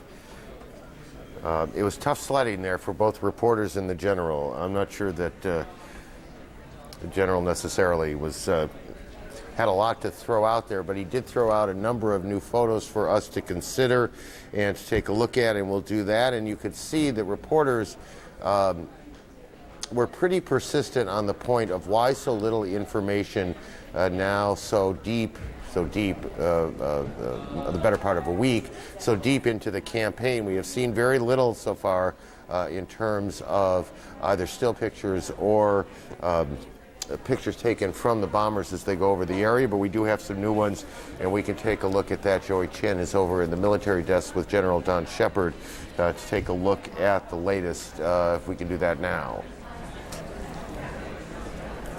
Aaron, thanks for standing by over here with General Shepard. General, I wonder if we can move very quickly to some understanding, putting together the fuller picture. For one thing, we do have a map that kind of gives us the latest locations and that General Osman was talking about in his briefing this afternoon. In that, we talked about some specific areas at Herat, at Mazar-e-Sharif, at Kabul, and in Kandahar. What does this tell you about the picture as it's coming together now? Well, basically, Joy, several things. The campaign is spreading to many other areas. Mazar-e-Sharif and Herat, of course, and Kandahar, all strongholds of the Taliban. Kabul, for obvious reasons, being the capital and having air bases around there in Kabul and also north of them at Bagram. Also, the line, if you will, of demarcation between the troops runs north of Bagram Air Base, and that's the line of the Northern Alliance. The press corps is being very sophisticated in their questions. We are being shown pictures of military damage, and their question is, okay, this is great damage, but what effects does it have? The same questions that the military is asking. We are interested in effects-based targeting, not blowing things up, buildings, airplanes, and this type of thing, just to blow them up, but rather what effect does it have on the enemy? And they want to know, are the lines progressing? Are the Taliban the Northern Alliance being more successful? Is the Taliban weakening? And it will take time to decide this and show the effects of it. Well, let's take a look at these pictures. Our audience is seeing them on the air now. These are from General Osman's briefing. This is particularly one of the divisional regiment headquarters out of Mazar-e-Sharif, which, as you noted, was one of the Taliban strongholds, but it also has been said that this is one that could be weakened enough to the point where the Northern Alliance might be able to take control there. Yeah, indeed. This is the place, if you will, most that is closest to the Northern Alliance. And you want to attack this divisional headquarters because it has training facilities, it has stored weapons and munitions and food and this type of thing. And therefore, what we want to do is we want to go against these bunkers, this type of thing. And these were probably taken out by B-2 bombers and joint direct attack munitions is my best guess on that. The JDAM. The JDAM, exactly. So again, these divisional headquarters are very, very important. You want to go against any of these facilities. The facilities themselves are most probably empty, but it means people cannot come back in there and use them at will for resupply and this type of thing. Again, what this is about is the noose is tightening on all of the forces of the Taliban. And significantly at Mazar-e-Sharif because it might be an opportunity for the Northern proximity Alliance. To the Northern Alliance right now, indeed. All right, let's go on to some of the other pictures. There is one of a radio station in Kabul. I think this is the pre-strike picture of the radio station in Kabul. Now, this is actually one of the more difficult ones to see the difference in the pre and post, but if we can take a look, this is the pre-strike of the radio station facilities as we understand it. Circle up through there. If we can move on to the post-strike. Let's take a look at the post-strike here. Notice right here you see the damage, and I'm going to put the damage right there. the hole in the side of the building, and also it looks like some more damage right here, the hole in this side of the building. Now, this might not be impressive to us as civilians, but there's certainly a reason why they've targeted. They can target down to specific coordinates. There are two things about a radio station. One, it can be used to broadcast to the civilian population the propaganda of the Taliban and the Al-Qaeda, and further, it can also be used to relay messages to forces in the field. You want to take out their communications, and quite frankly, you don't want to take it all out. The fewer and fewer that are left, the more and more they are forced into a narrow band of communications, and you can monitor things about what they're doing. So you may not want to take out all their communications, even though you're clearly able to. All right, let's move on to another picture that we got from this latest DoD briefing. This is at Herat, also in the western part of Afghanistan. This is the pre-strike pictures the general is showing you.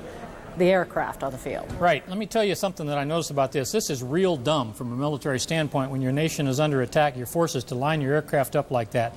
Makes me wonder whether these things were really in commission or not. But since we probably don't know, and you can't tell about every airplane, and they can also be used for spare parts, you want to take them out. If we go to the post-strike now, you can see that we indeed did take them out. I don't think there's much there that's usable anywhere. For follow-on attack with the Taliban. Closer pictures, some pretty significant damage. Yeah, it looks to me like the one that you've just circled there, Joey, is a joint direct attack munition. Over here, these smaller holes, it could be that this is a Tomahawk missile dispensing sub-munitions to take out a line of aircraft. But you notice that the whole area of attack is very, very confined. This could have been done by one aircraft right here, and then these other holes, this also looks like a B-2 JDAM perhaps, and these other holes could be the sub-munitions. Can't tell exactly from this picture, but from your picture of it, you're thinking perhaps one B-2 for the whole thing? Could be one B-2. It could be a B-2 and some Tomahawk missiles. It could also be just Tomahawk missiles on this, but I suspect the B-2 and Tomahawks. Can't tell just looking at it. One more picture from the DoD briefing at Kandahar. This is actually one that we saw earlier in the week, and actually General Osman outlined for us. This is the pre-strike showing the command center, the brains, I guess. That's the head of the snake that you want. Here's the missiles here, here, and here. 3 missiles on each one of these transporter erector launchers. This right here in the middle is the radar itself, the key, and you want to take this out first, and then you want to go against the missiles. And that's pretty much exactly what happened. Let's look at the other pictures of this. This was the first day's strike. There was the radar. You know, the missile site, the low-blow radar, if you will, okay? And then the missiles out here, looks in those locations. They made it through the first strike. Now, here's the next strike, the last strike, if you can bring up the last photo, if we got it there. Looks to me like, although these are taken from different locations, that the entire radar and all 3 of the missile sites are basically gone, is what it amounts to. So it looks like we took it out, and they will not be able to use those missiles and take them to another site. That's the importance of it. The Pentagon also showed us some videotape. It really gave us sort of the nose-eye picture of dropping the bomb. If we can take a look at that, if you can explain to us what we're looking at in the videotape that we got. This is a laser-guided munition. It could have come off an F-18, could have come off an F-14. It's a direct hit on what they were aiming at. The X in the middle is what you aim the laser at, and then the weapon, either from your own aircraft or another, basically homes in on the reflected laser. That thing there that looked like a missile coming off the aircraft, I think was explosions coming from the target. So it's, again, without looking at it in detail and talking to the targeteers, I can't tell for sure. This is an interesting business. Sort of anti-aircraft? I don't think anti-aircraft. I think it came from the ground. I really do. General Shepard, thanks very much for your insight, helping us to understand those pictures and sort it out. Now let's go back to Aaron. Joey, General, thank you. It is a remarkable detail, actually, when you go through and you look at it. Even when we are unsure of the impact of it, there's no question what the impact has been of those missiles and those bombs on the targets. They are gone. We're a little bit past 3 o'clock in the east. Here's a look at where this story has gone today, and it has moved quite a lot. U.S. forces continue to strike back at targets in Afghanistan. It's a daylight raid, and you can clearly see the American jet in the middle of your screen. Secretary Rumsfeld saying, though, we don't yet quite have control of the sky. It's also been a main target across the evening as well, the area around Kabul and along the Taliban stronghold of Kandahar as well. Those are quite remarkable pictures, though, aren't they? These daylight shots shot by Al Jazeera. Wow. British Defense Chief today said, by the way, that he expects the military campaign to go on into next summer, the summer of 2002. In the wake of the fiercest attacks yet, hundreds of people are fleeing Kandahar. These are pictures taken tonight, by the way, the ones you just saw. Here are the people fleeing. It's a surreal-looking shot, isn't it? These transmitted via video phone, and that's why they look the way they do. Taliban officials say scores of civilians have been killed in this latest round of airstrikes. That is an impossible claim for us to confirm. In the United States, a time to remember all those who lost their lives a month ago today. This is a ceremony that went on at the Pentagon just before noon today. The president spoke there, but to us, the image that was the most memorable was the look on the First Lady's face, the grief written all over Mrs. Bush's face today. There was another ceremony held at Ground Zero in New York on this 1-month anniversary, and from a small, there's the First Lady. You know, she always has this wonderful smile and glow about her, and we looked at her today, and she seems so sad, and aren't we all? On to Florida, from a small petri dish, evidence of a big crime. Look at that. A third person in Florida has tested positive for exposure to anthrax. They all work at that office building, American Media Incorporated. FBI officials say there is no apparent, we underscore apparent, link to the September 11th attacks. And in Washington, we note some noticeable changes to security around the U.S. Capitol. A 40-block area, 40 blocks, is now off limits to commercial, agricultural, and recreational vehicles. There's talk of bringing in military troops as well to boost security around the Capitol and to give some aid to the Washington, D.C. police force, which does some of the crowd and security control in the area. A lot of different police agencies operating around the Capitol, but all of them of one mind now, and that's to tighten security as well. We, just a couple of roadmap issues here, okay? We are waiting on at least a photo opportunity from the President's cabinet meeting, the President in a meeting with his cabinet to brief them on where the war stands at this point. And one of the things we'll be looking at, we suspect you'll note as well, is whether the Vice President is at that meeting. As you know, the Vice President has been kept away from the White House at a secure location, and it's one of those things that speaks volumes of where we are right now. And as the President, the government urges everyone to get back to normal, it's not so normal that they feel safe having the Vice President and the President in the same place. 8 o'clock tonight Eastern Time. In fact, we'll join you about 15 minutes before that at about 7:45. But at 8 o'clock, the President will hold a news conference, the first primetime news conference by a President, I think this is right, since April of '95. It's been a long time since a President, any President, has gone before the cameras in prime time. The President will do so at 8 o'clock tonight. We'll join you, as we say, at 7:45. We'd expect the President will take questions for about a half an hour, maybe a little bit longer. He'll update the country on where the war is, both the military side, the diplomatic side, and the financial side, which the President talks about a good deal. And we hope you'll join us here on CNN for that. Talkback Live is coming up next, a special edition. We'll see you again at 7:45 this evening. We hope you'll join us. Until then, I'm Aaron Brown in Atlanta, and our coverage continues in a moment. Coming up on Talkback Live, America Speaks Out. Obviously, anthrax is a very serious matter, so we are treating this as a criminal matter. Another person exposed to anthrax, and authorities are asking who's responsible and why. I'm Tavis Smiley in for Bobby Batista. Talkback Live, America Speaks Out is up next.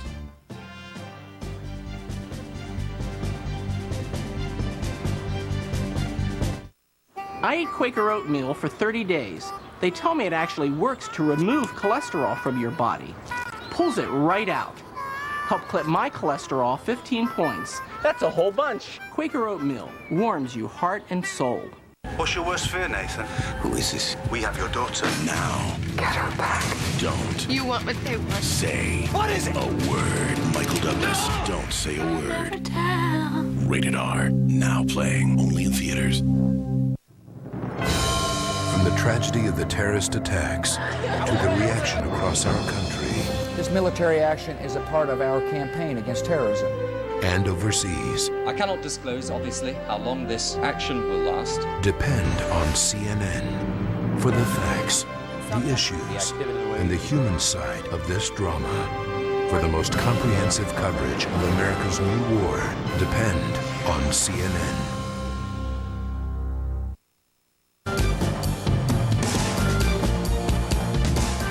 The Anthrax case in Florida is now a criminal matter. As America asks, is it terrorism?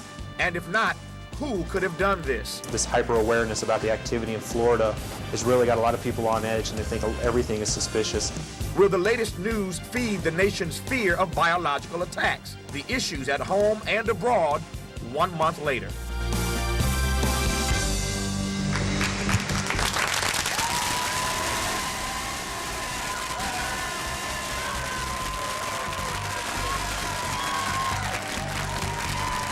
Welcome to Talk Back Live. America Speaks Out. I'm Tavis Smiley, in for Bobby Batista all week long. Thank you for joining us. It has been exactly 1 month since the terrorist attacks on New York and Washington, and in that time, many people have asked, where is Vice President Dick Cheney? The White House says he's out of sight for security reasons, but should he be more visible? For some insight into this issue on the Vice President's job, we turn to a man who's been there before. He is former Vice President Walter Mondale. Mr. Mondale, how are you, sir? Just fine, thank you. Thank you for coming on. I don't know what to call you. You've served this country so honorably. Vice President, Ambassador, Senator, Fritz. What should I call you? Mr. Mondale, I guess. I don't know. That'll be fine. Thanks for coming on. Let me start by asking you whether or not you think we are seeing enough of the Vice President. Should we be seeing more of Dick Cheney? You heard Aaron Brown a moment ago say we're waiting for pictures from the White House of a cabinet meeting that Mr. Cheney might be in. We do not know at the moment. But should we be seeing more of Vice President Cheney? I suspect what's going on here explains it, and that is that they're afraid of the next terrorist attack, and that it might be directed at the White House or at some meeting where the President and the Vice President are together, and if it were successful, we would be a nation without either a President or Vice President. That's very grisly talk, but in this predicament, you have to think about those things. And for some time now, they've kept the Vice President and the President separate, although maybe today he's at that cabinet meeting. I think it depends on the seriousness of the threat, and it's reasonable if it is serious. I'm told that we have confirmed, John King for CNN is confirming that Vice President Cheney is in the White House. Whether or not he's in that meeting or not, we do not know. We'll find out sometime later. But he is, as we understand, in the White House at the moment. Let me ask you, Mr. Mondale, what the role of the Vice President is at this time. There's been great debate in the media as to whether or not, even though they are separated, Dick Cheney is calling the shots, so to speak. Those are my words. But what role is the Vice President playing at this moment? What role should he be playing at this time? The Vice President will play whatever role the President wants him to play. The law providing for the Vice Presidency provides for very few specific duties. But over the years, the Vice President has become more and more an important figure working with his President. I was the first Vice President to actually be housed in the White House, and with each Vice Presidency, there seems to be a more and more important role. Now we're under a very serious challenge. Secretary Cheney has been Secretary of Defense, so he has familiarity with those matters. It's clear that the President has a lot of confidence in him, and although I'm not on the inside anymore, it appears to me that the Vice President is very directly involved in these matters. Mr. Mondale, I'm told I need to take a break to toss to Judy Woodruff in Washington at the news desk. We'll ask you to stand by, our audience to stand by here. We're back in a moment. But first, Judy Woodruff in Washington. Judy?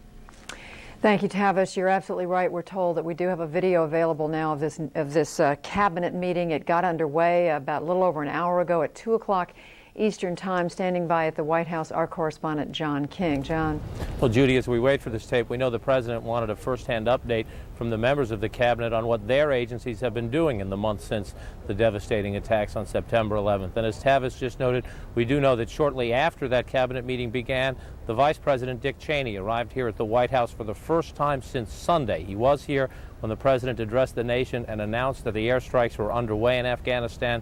Since then, he has been in the secure location. The White House asks that we not disclose where that is, although we do know where he has been in recent days. But he came back to the White House. It was after the Cabinet meeting began. began. And until we see this videotape, because only a small group of reporters was allowed in, we do not know if he walked into that meeting late. We do know he first went to his office. We do not believe he actually went into the cabinet meeting, but sometimes we're proven wrong. They can move around in private here at the White House.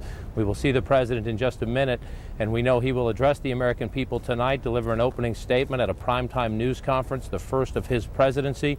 And before he did that, we know he wanted to sit down firsthand with the members of his cabinet, again, to get a sense of what they're doing. Secretary of State Powell on the diplomacy, Secretary Rumsfeld on the defense and the military operations, but also from others. The Justice Department is involved in this. So is the Department of Health and Human Services, because of the health risks and the threat we hear about from time to time, still a threat of perhaps how would the government respond to a biological or a chemical terrorist attack. So we will hear the president in the cabinet room in just a minute. His cabinet also has asked in recent days, what about the rest of the domestic agenda? We know the Education Secretary has been a bit frustrated that all the attention in the past month, understandably, he says, but still important education issues to be dealt with. He wanted to know, when will the president push the Congress on that front? So this is another one of the interesting moments as the president handles this crisis. And again, we will hear from him in just a moment. Judy? John, how often has the president been meeting with his cabinet? I know under previous presidents, sometimes cabinet meetings became almost show and tell sessions. They really didn't carry much weight in terms of real decisions being made. How important have these meetings been to President Bush? The Bush cabinet has actually met quite frequently. I will get some angry phone calls for saying this, but Bill Clinton did not use his cabinet very much at all, and many of its members were quite frustrated. President Clinton prepared to drive much of the domestic policy of his administration himself, and the cabinet was used to travel the country, but there were very infrequent cabinet meetings, formal sessions here at the White House. This president has called in his cabinet about once a month. That's probably a little more frequent than it has happened, but he has relied on them heavily. He talks to individual members quite frequently and has meetings with them. Say the Secretary of Treasury and Commerce, Don Evans and Paul O'Neill, both involved heavily in the tax cut strategy when the president was pushing that through the Congress, so they are quite important. Obviously, receiving the most attention right now is the National Security Team, Secretary of State Powell and Secretary of Defense Rumsfeld, as well as the Attorney General because of the investigation. But this president has relied on his cabinet a great deal more than his predecessor. And John, we note the president has found a number of ways to communicate what he's thinking to the American people. He's gone around and visited different departments. He's talked to, now here is the cabinet meeting. Let's listen to the president.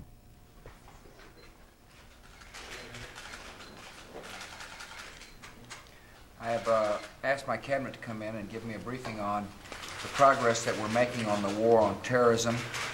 I can report to the American people we're making substantial progress. First, our Secretary of State and our diplomats around the world have put together a broad coalition of nations to make a stand against terrorists, terrorism, and those who harbor terrorists. And I'm really pleased. This coalition includes not only our friends in Europe and South America, but as we saw at the OIC conference, the Organization of Islamic Conferences, many Muslim nations have taken a very firm stand against terrorist activities as well. Obviously, the Secretary of Defense and the Defense Department has been busy. And as I said today, America is very proud of the men and women who wear the uniform. They're proud of your leadership, too, sir. We'll leave the military briefing for the Pentagon. I had a good visit with our Secretary of Treasury, who informed me that we've now frozen $40 million worth of assets, Taliban and Al-Qaeda assets all around the world, and we've just begun. We want the terrorists to know that we're after them in all kinds of ways, and one good way to make them ineffective is to cut off their money. The Attorney General has reported that here at the Homeland, we've interrogated over 600 people that may have been involved with the bombings, as well as spending a great deal of time analyzing information that could lead to the disruption of any potential attack on America. And then we discussed our legislative priorities before the Congress goes home. One of those, of course, is an economic stimulus package that must include tax relief that has got a positive effect on the economy in the short run.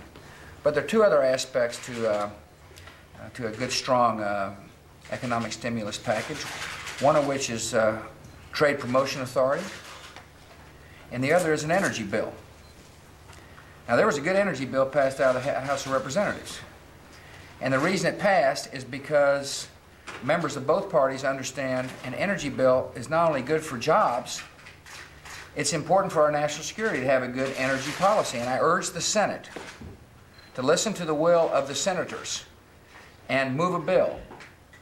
Move a bill that will help Americans find work and also make it easier for all of us around this table to protect the security of the country. The less dependent we are on foreign sources of crude oil, the more secure we are at home. We spent a lot of time talking about Homeland security. An integral piece of Homeland security is energy independence. And I asked the Senate to respond to the call to get an energy bill moving. We have got a lot of work to do, and everybody around this table understands that. We're a patient group of people. We're a disciplined group of people. But one thing we've got in mind as well is we've got the best interest of the American people in mind. And I'm proud of the job everybody's doing here. I want to thank you on behalf of America for your hard work. I will see you all tonight. Great. Thank you very much. Save your question. No, you're only going to get one question. And by the way, I suggest a little different combo of your shirt and tie for tonight.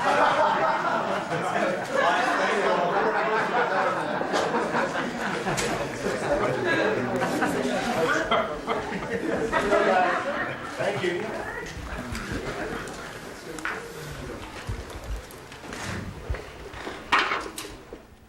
President Bush giving the reporters a little bit of a hard time, saying something about an apparently unmatching shirt and tie, at least in the eyes of the president.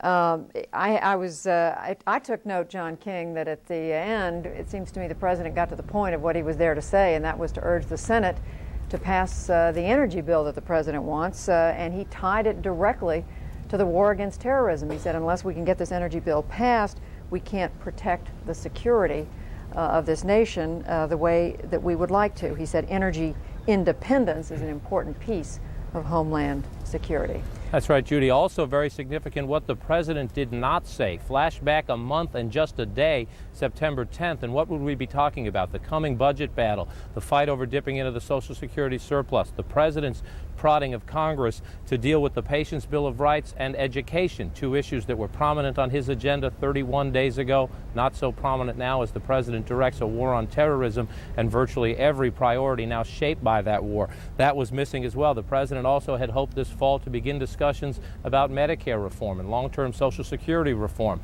Those issues, difficult to begin with, now off the table entirely as the president directs the war on terrorism.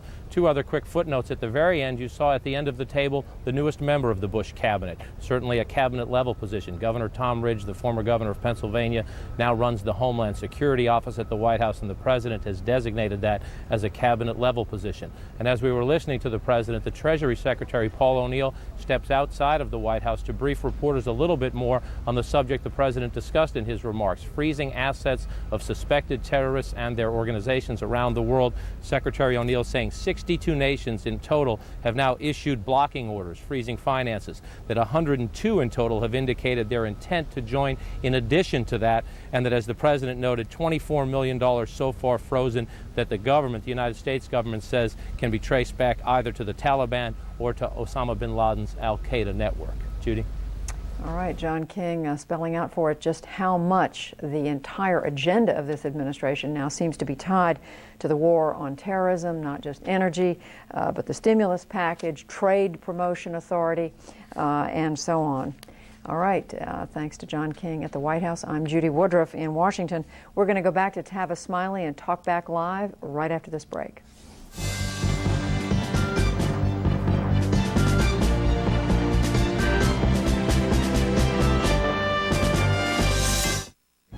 When you need to know how it all adds up, helping you make the most of your money. Lou Dobbs, another reason why you can depend on CNN.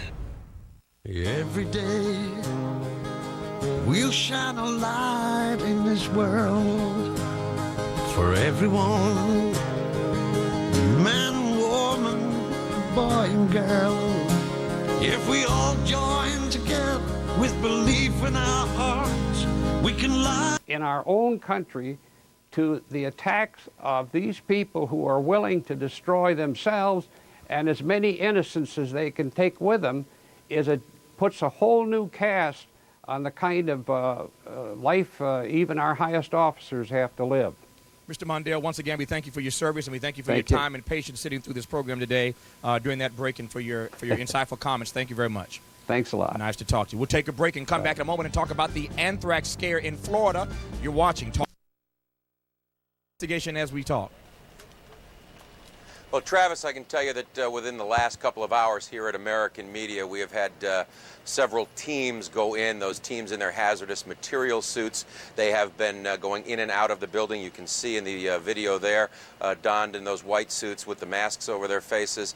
They've been going in and coming out periodically. At one point, we saw them coming out carrying what looked bags of material, but we have no idea what that was. As the investigation continues, so does the search for any evidence of anthrax. And the reason they're back in that building today is because the third victim, an unidentified woman, 35 years old, has also been diagnosed with having anthrax exposure, just the exposure to anthrax. And she was one of the workers in American Media, one of the 1,000 workers who has been tested, the nasal swabs given to them to test. And of the first batch that were tested, she is the only one so far that we know of who has tested positive for anthrax exposure, although there certainly could be more. So, Travis, from the standpoint of the investigation, Attorney General John Ashcroft told us earlier today that he also believed, and he reiterated, that it is confined to the building behind us, to people who were in that building. Anyone from August 1st until the present time were told to go in and have those nasal swabs, and now we understand they'll probably have to all go back, or a good portion of them go back for blood tests to, again, further remove any lingering doubt that some of them also might have been exposed. So at this point, no suspects that we know of.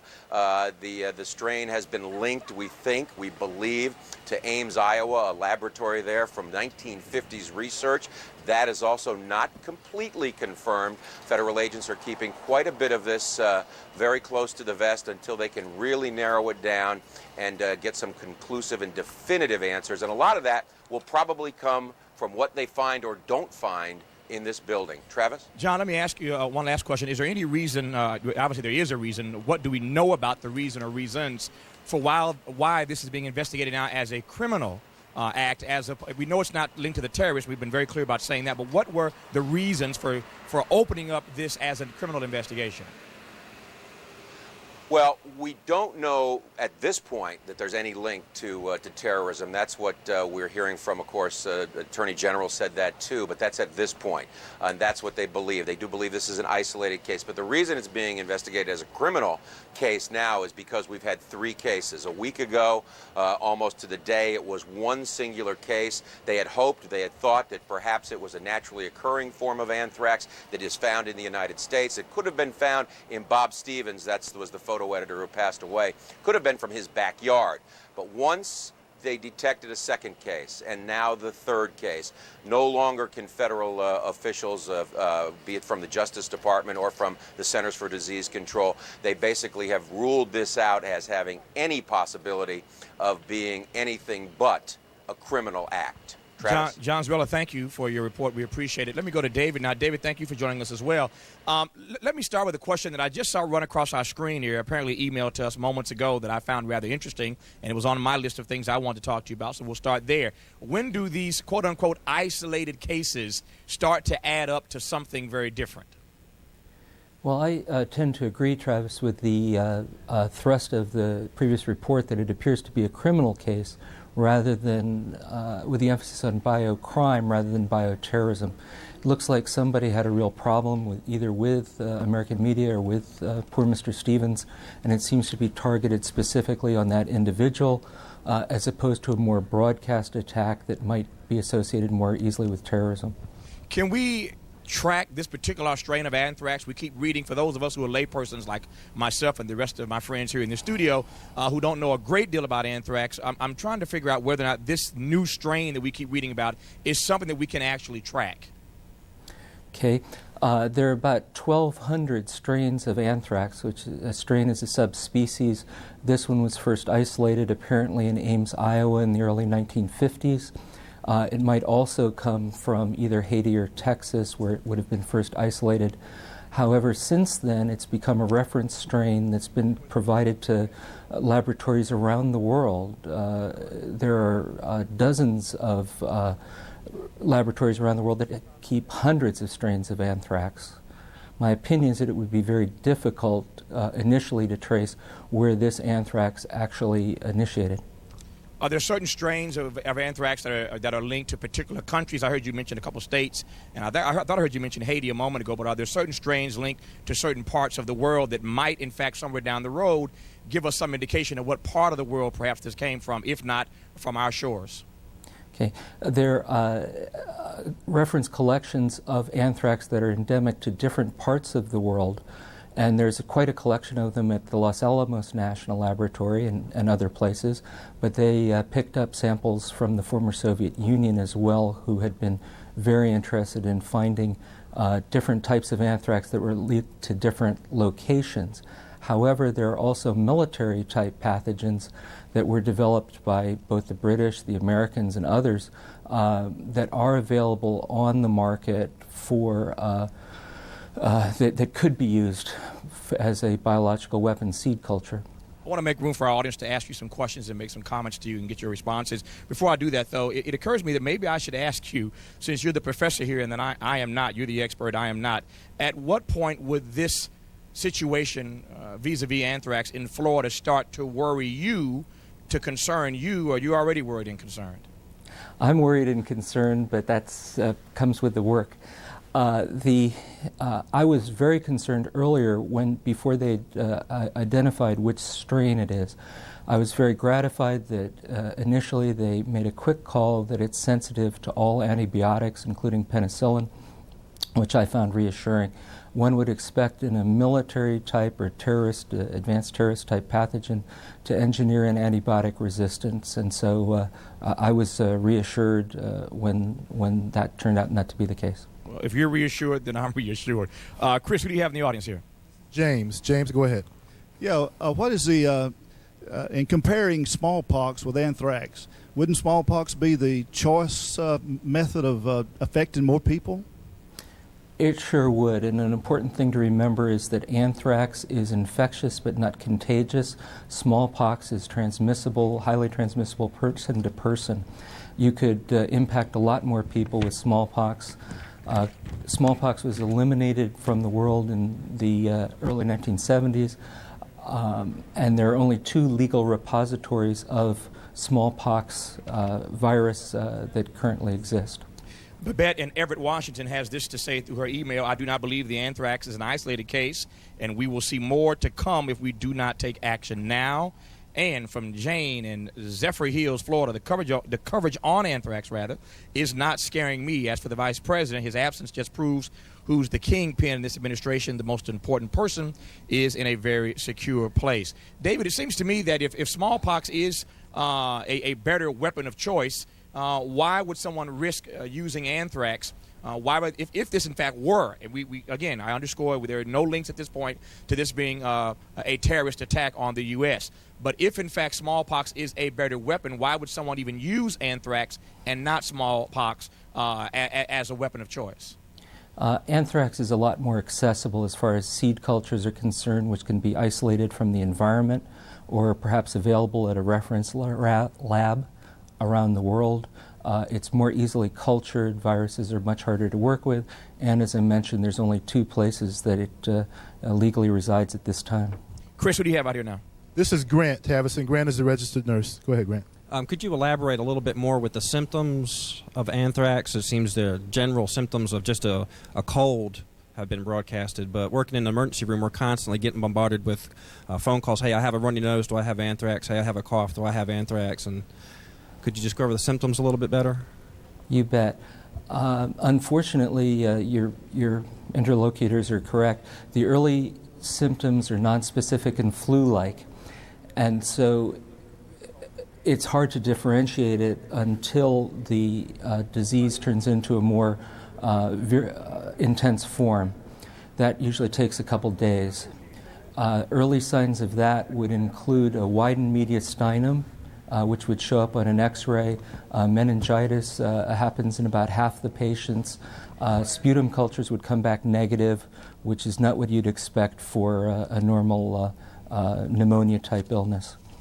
David Segrist, thank you for joining us. We appreciate you taking the time to talk to us today about this story that continues down in Florida with regard to anthrax. The good news is, if there is good news, I think there is that we have, our government at least is telling us that there is no known link at this point to a terrorist attack, and I think that's good news. Once again, thanks for joining us. Talk Back Live, America Speaks Out. We'll be right back.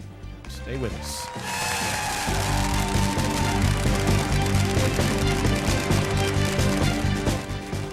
Is the coverage of the Florida anthrax case scaring you? Or do you want to know more? Take the Talkback Live online viewer vote at cnn.com/talkback. The AOL keyword is CNN.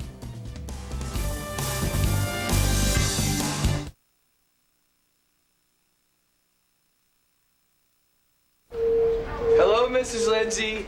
William. Hello, Stephen. You're not by any chance computer shopping, are you? Mm-hmm. If I can get some help. Well, right now, you can get a complete Dell system with an Intel Pentium 4 processor, which is so nice, for only $899. Really? She's intrigued. Excellent. Because right now, it comes with your choice of a printer or a Palm M100. And as far as service and support, Dell's won more awards than any other PC company in the last 5 years. Just call or go online. Tell them what you want, and right to your front door comes America's favorite PC. Thanks, Stephen. Now you can get a Dell desktop with an Intel Pentium 4 processor, which delivers performance where you need it most. And 6 months of DellNet by MSN Internet access for just $8.99. Call or go online today and get your choice of a printer or Palm M100. There's great deals on notebooks, too. Dude, you're getting a Dell. Easy to buy, easy to own, easy as Dell. Going wherever the news is happening to get the inside story. Wolf Blitzer. Another reason why you can depend on CNN.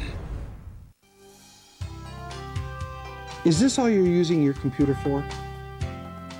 Hi, I'm John Scherer, CEO and founder of Video Professor. I want to help you get more out of your computer with my free computer learning CDs. For instance, I'll get you started on computers with my Learning Windows CD. My Internet CD will show you how to surf the web and send and receive email. Use my Word CD to create great-looking documents. Or try my Quicken tutorial to put your finances in order. So if you call now, I'll send you one free. You just pay a small shipping and handling. Now, the reason I'll do this is because I know that once you try my product, you'll come back to us for all your computer learning needs. You know, if you can't learn, I'll even refund your shipping and handling. So if you want to get more out of your computer than just playing games, this is the best computer learning you'll ever find. It's free. Try my product. To get your free computer learning CD, you must call now. Call 1-800-736-1531. This is CNN. If you are in the Atlanta area and would like to be part of our studio audience, just call 1-800-410-4CNN. Free tickets are available.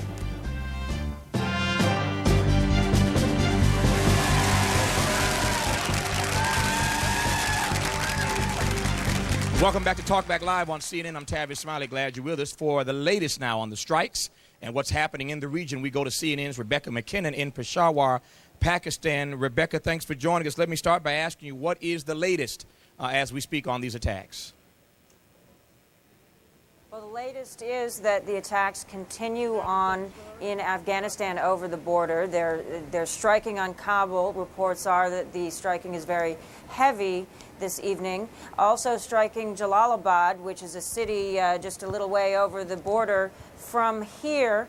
And a lot of people here still have contacts with people over the border. And we understand from a source here who's spoken to their contact in Jalalabad that according to that person in Jalalabad, at least 100 villagers were killed just outside of Jalalabad after an airstrike which was aimed at some kind of Taliban facility. Whether or not there were any Taliban in that facility is not known at this time, but the village, according to this source, was decimated. This source says that over 100 people were killed. Now, we don't have a way of independently verifying that, but there is a great deal of concern here on the Pakistan side of the border about whether there are going to be high civilian casualties. And of course, as you probably know, the Pakistan government has pledged its support for the United States and its campaign against terrorism, its efforts to do away with Osama bin Laden, and really the extent of whether or not people begin to oppose their government is going to perhaps depend on the amount of civilian casualties over on the other side of the border. Rebecca, I want to come back in a moment to talking about this potential unrest in Pakistan. But first, since you mentioned a moment ago that there might be somewhere down the road any number of casualties, we've been seeing footage here all day, of course, of refugees on the run going someplace. Where are these refugees headed? Well, the refugees are headed on two main roads, basically. The refugees coming out of the more southern area are going to a border area near the Pakistani city of Quetta, which is south of here. Other refugees are coming to border areas near here. Now, the Pakistani government officially still has the border closed, although people are still getting across. And there are refugee camps being set up. Now, there are old refugee camps as well, but there are new ones being set up for the fresh refugees that the aid agencies are expecting are coming in. They're taking thousands of tents and so forth over to the border area.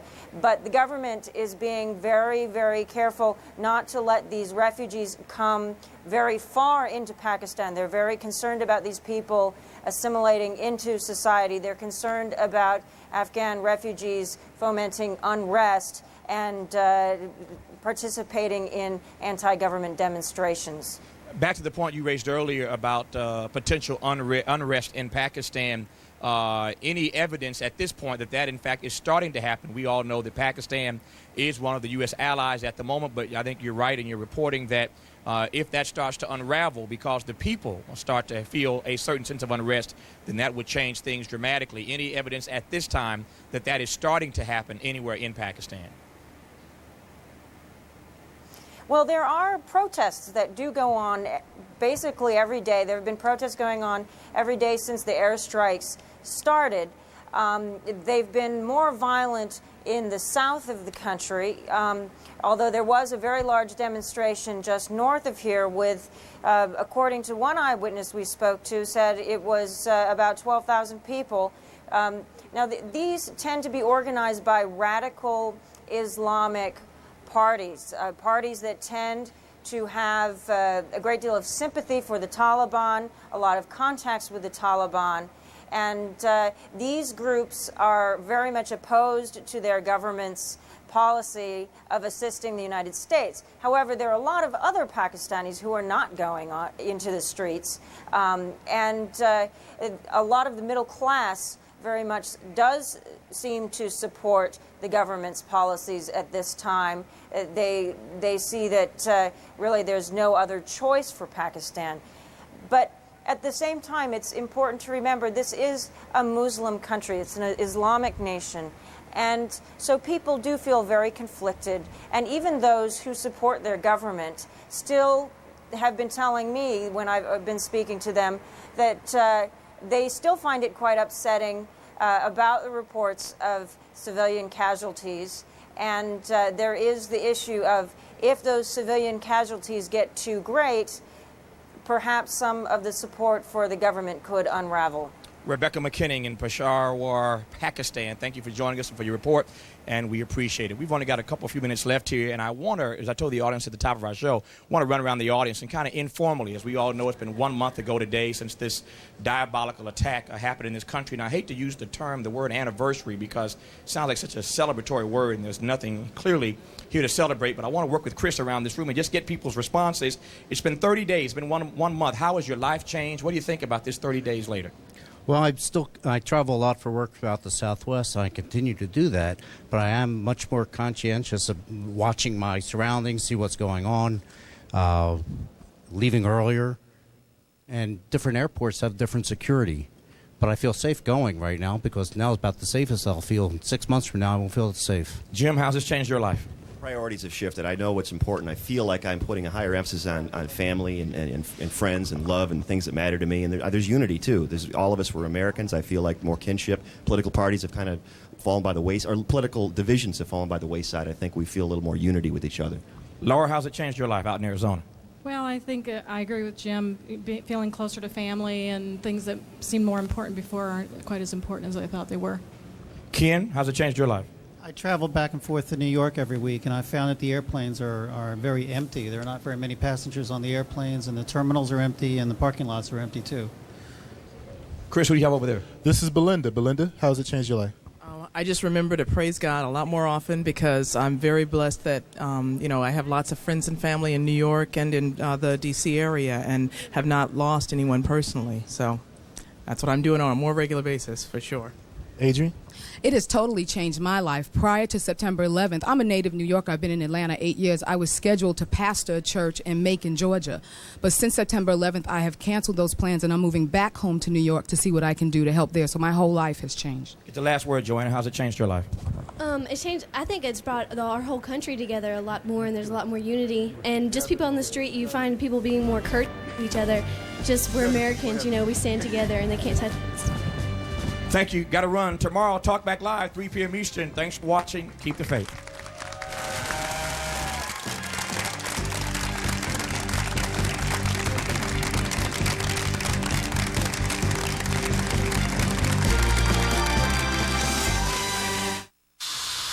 What are you doing?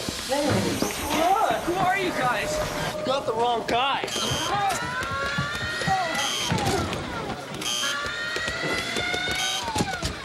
Think this is harsh? Well, it's what you do to your car every day. All that stop-and-go driving is torture on your engine. But Pennzoil with Pure Base is formulated to protect against the harshness of all that stopping and starting. Stop-and-go protection from Pennzoil. Buy a case of Pennzoil motor oil and a pack of Outlaw Month of Power and get a free pair of mechanics gloves at AutoZone. Mr. Smith, your wife called to remind you to send your son's tuition check. Yeah, this is the roofing company. The estimate to replace your roof is $12,000. Bob, this is your stockbroker. You really need to call me right away. Need fast cash for some big bills? Apply for a second mortgage with a no closing cost option from Ditech.com. Use the cash for any purpose and end up with one low monthly payment. Apply online or call now 1-800-71-FIXED.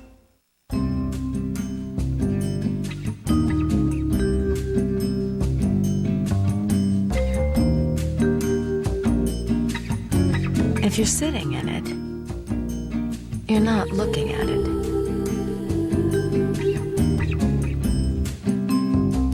If you're looking at it, you're not sitting in it. Oh, the agony.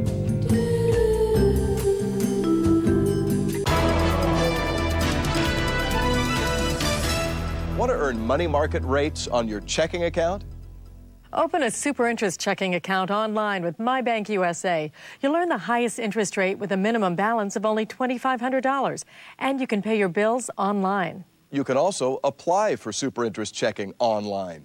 It's a great way to earn money market interest on your checking account. To learn more, go to mydiscountbroker.com and click on My Bank USA.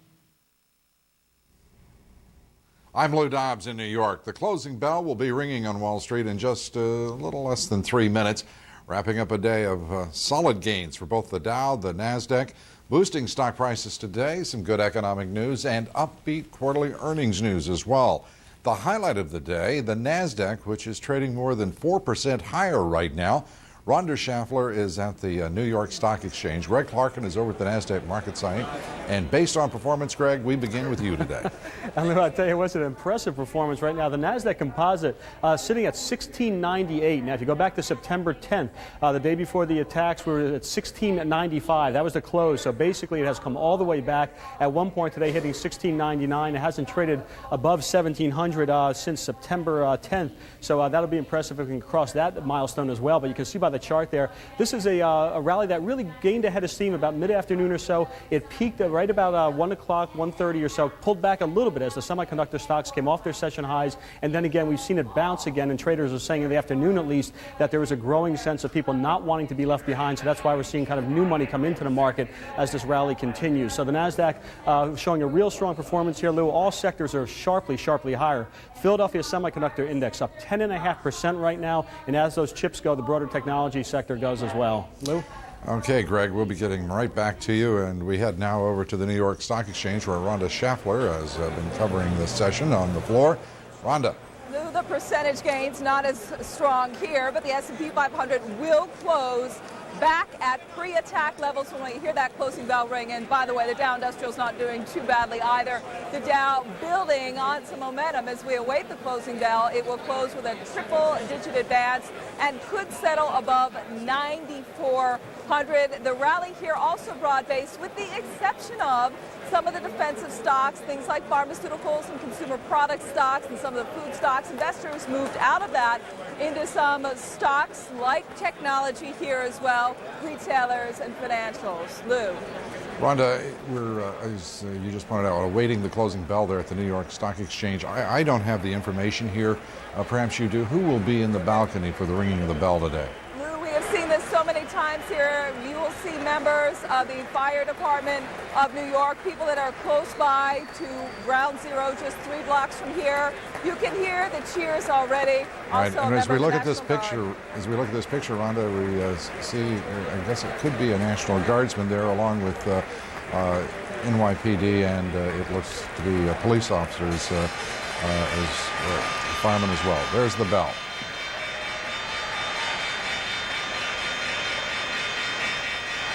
The fire department, National Guard, law enforcement agencies, emergency medical workers, all have been honored in the sessions since the market reopened on September 17th as the New York Stock Exchange, in conjunction many times with the NASDAQ, honoring the real heroes of this past month, those men and women down there in lower Manhattan.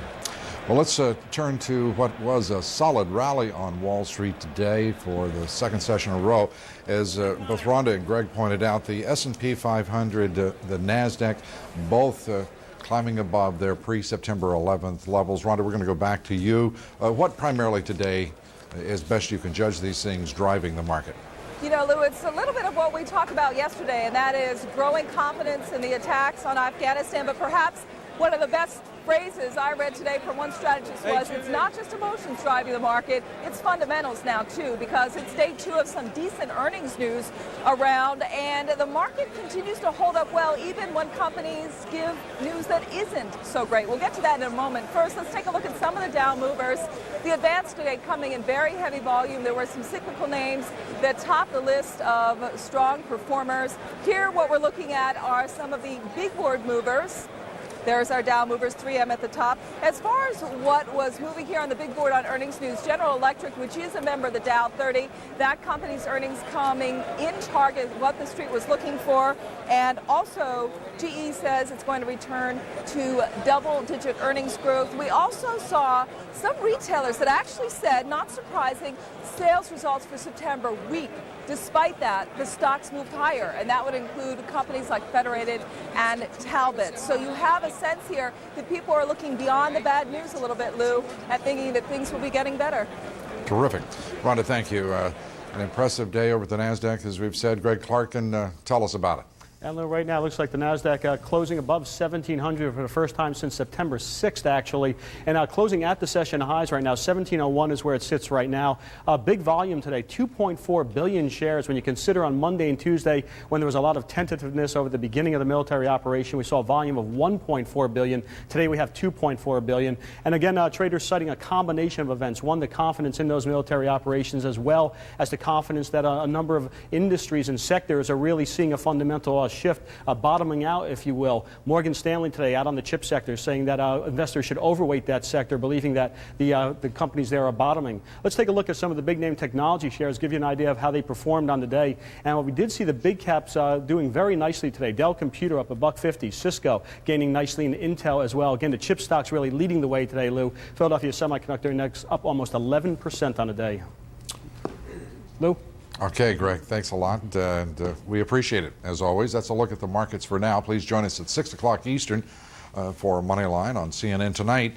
We will have an exclusive interview with one of the richest men in the world, one of the best-known investors in the world. We'll be talking about his country's role in the war against terrorism. Prince Al-Walid of Saudi Arabia will be our exclusive guest. We'll also find out why his gift of a $10 million check to the victims of the World Trade Center disaster may be rejected by the city of New York because of his political views. Also tonight, we'll be joined by Richard Pearl, one of the foremost minds on defense policy and geopolitics, Assistant Defense Secretary in the Reagan administration, Richard Pearl. Until then, I'm Lou Dobbs in New York.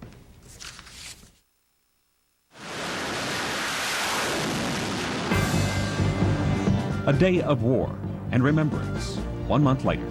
In the name of all of those that we lost here, our heroes, we remember them, we will always remember them.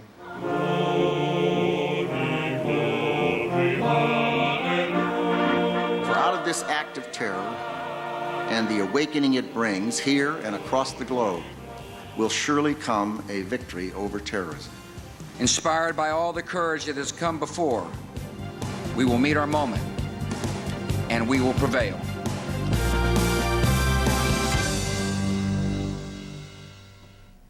Hello, I'm Judy Woodruff in Washington, where President Bush just got a progress report on the war on terrorism from his cabinet.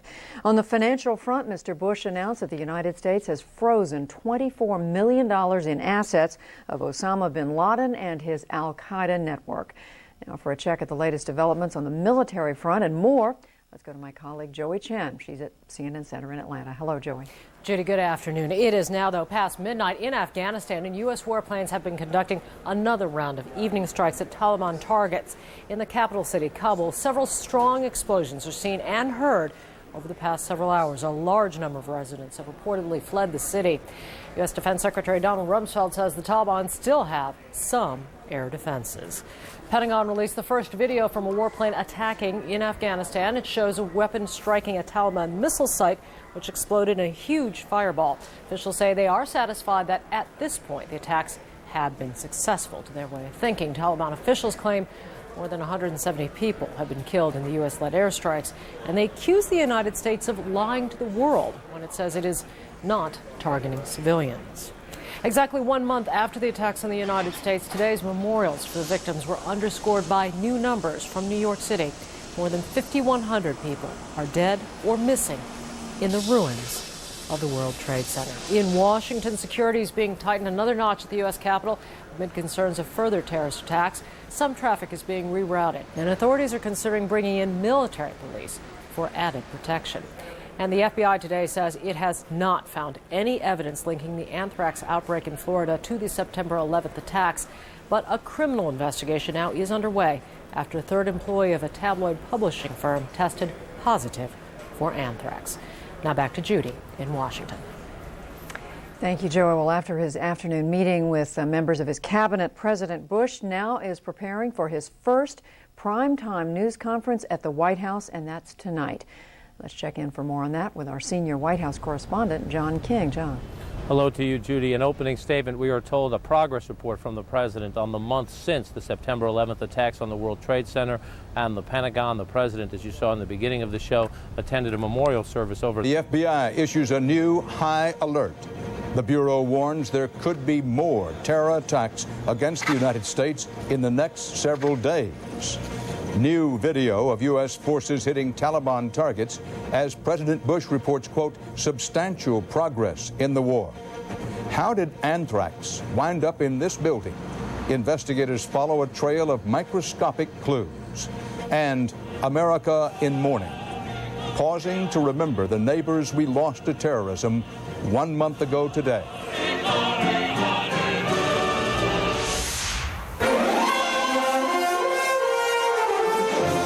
This This is the CBS Evening News with Dan Rather reporting from CBS News headquarters in New York. Good evening. The FBI late today suddenly put out a new warning. There may be more terrorist attacks on Americans at home and or abroad very soon in the next few days. Police across the country have been told to be on, quote, the highest state of alert. What the American people are to do with and about this warning has not been addressed so far in any substantial way. It comes as President Bush is reporting what he calls substantial progress in the war on terror, and as the president is about to answer questions about all this in his first primetime news conference. That'll be at 8 Eastern Time tonight. For the latest on what's behind this new terror alert, we go to CBS's Jim Stewart in Washington. Jim? Dan, U.S. officials say the latest warning is the result of a CIA analysis of several intercepts and intelligence findings that hint that terrorist acts in the near future could occur. One source said it was a steady burst of overhead communications, internet chatter, and other indicators that led them once again to urge Americans to be alert.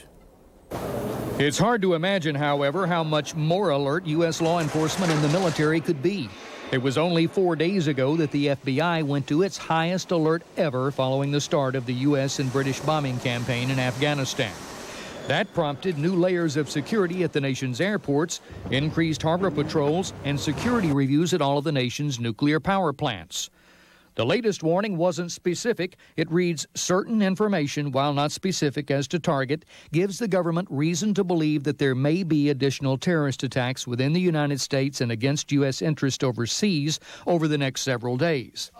That Osama bin Laden and his terrorist network would like to carry out such attacks certainly comes as no surprise, since both bin Laden and his spokesman recently called for a holy war against the United States.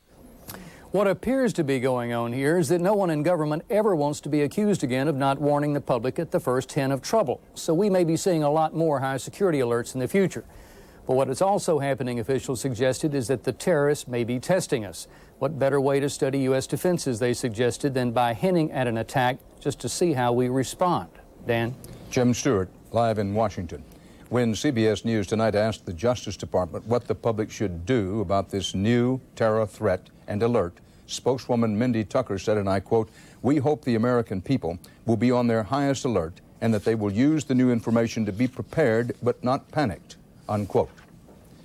This latest security alert is certain to come up tonight at President Bush's news conference. CBS's John Roberts is at the White House. John?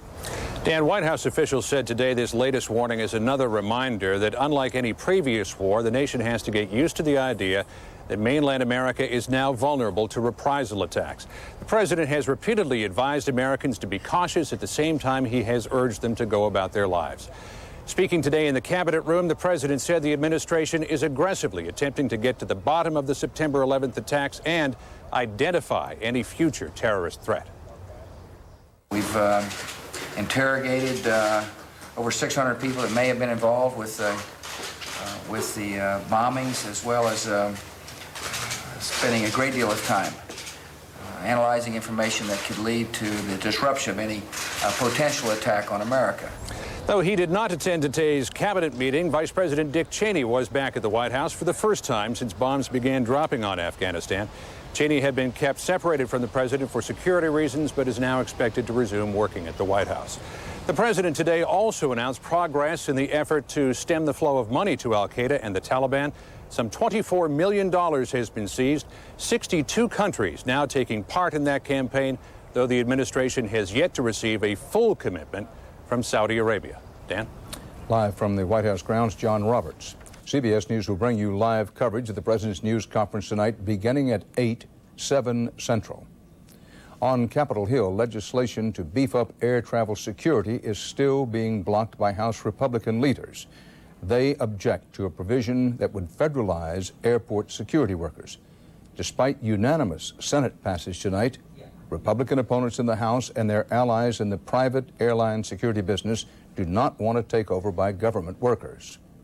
On this fifth day and night of airstrikes in Afghanistan, U.S. pilots may have had fewer targets to choose from. It looks that way. But as CBS News national security correspondent David Martin reports, the official version is they hit those targets harder than ever. A huge explosion on the outskirts of Kabul is the most vivid example of the damage the airstrikes are doing. But according to Defense Secretary Rumsfeld, not the only example.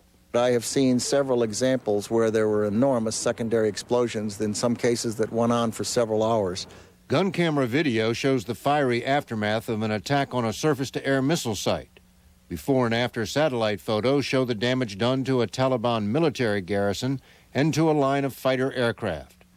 Those targets are easily spotted from the air, but some targets are being spotted from the ground by CIA teams operating with the rebel army known as the Northern Alliance.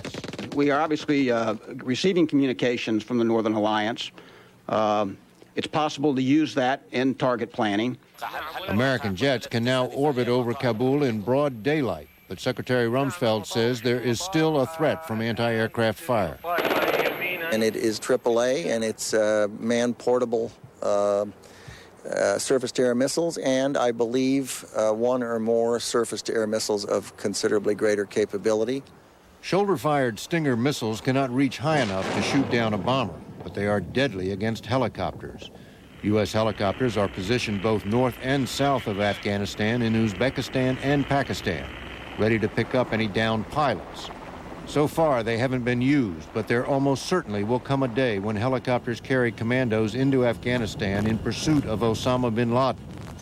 Although a senior British officer indicated it could be a long time before the bombing ends and the manhunt begins. We must expect at least to go through the winter and into next summer at the very least, because with winter coming on in November, things will slow down a bit. The bombing campaign is not likely to kill bin Laden, but the U.S. and Britain are counting on it to flush him out. We'll actually flush him out and be flushed out by an Afghanistani person who doesn't support him probably in the first instance, and when he finds out, he'll tell us and we'll do something about it. But Secretary Rumsfeld warns even if bin Laden were captured or killed tomorrow, his terrorist network would keep on operating without missing a beat. Dan? David Martin reporting live from the Defense Department. The Pentagon today identified the first American serviceman to die in Operation Enduring Freedom. 36-year-old Air Force Master Sergeant Evander Earl Andrews from Solon, Maine, was killed in what is said to have been a heavy equipment accident on the Arabian Peninsula. Officials also reported that a U.S. soldier was seriously injured yesterday in another accident in Uzbekistan. On the ground in Afghanistan, Taliban officials say U.S. attacks have killed more than 200 people, including, they say, many civilians. Those claims cannot be confirmed. But from behind the northern lines of the anti-Taliban alliance, which calls itself the United Front, CBS's Elizabeth Palmer can confirm the intensity of the air campaign. Tonight, U.S. warplanes continued to rain bombs on Taliban troops, weaponry, and military compounds outside Kabul. But during daylight today, a new tactic.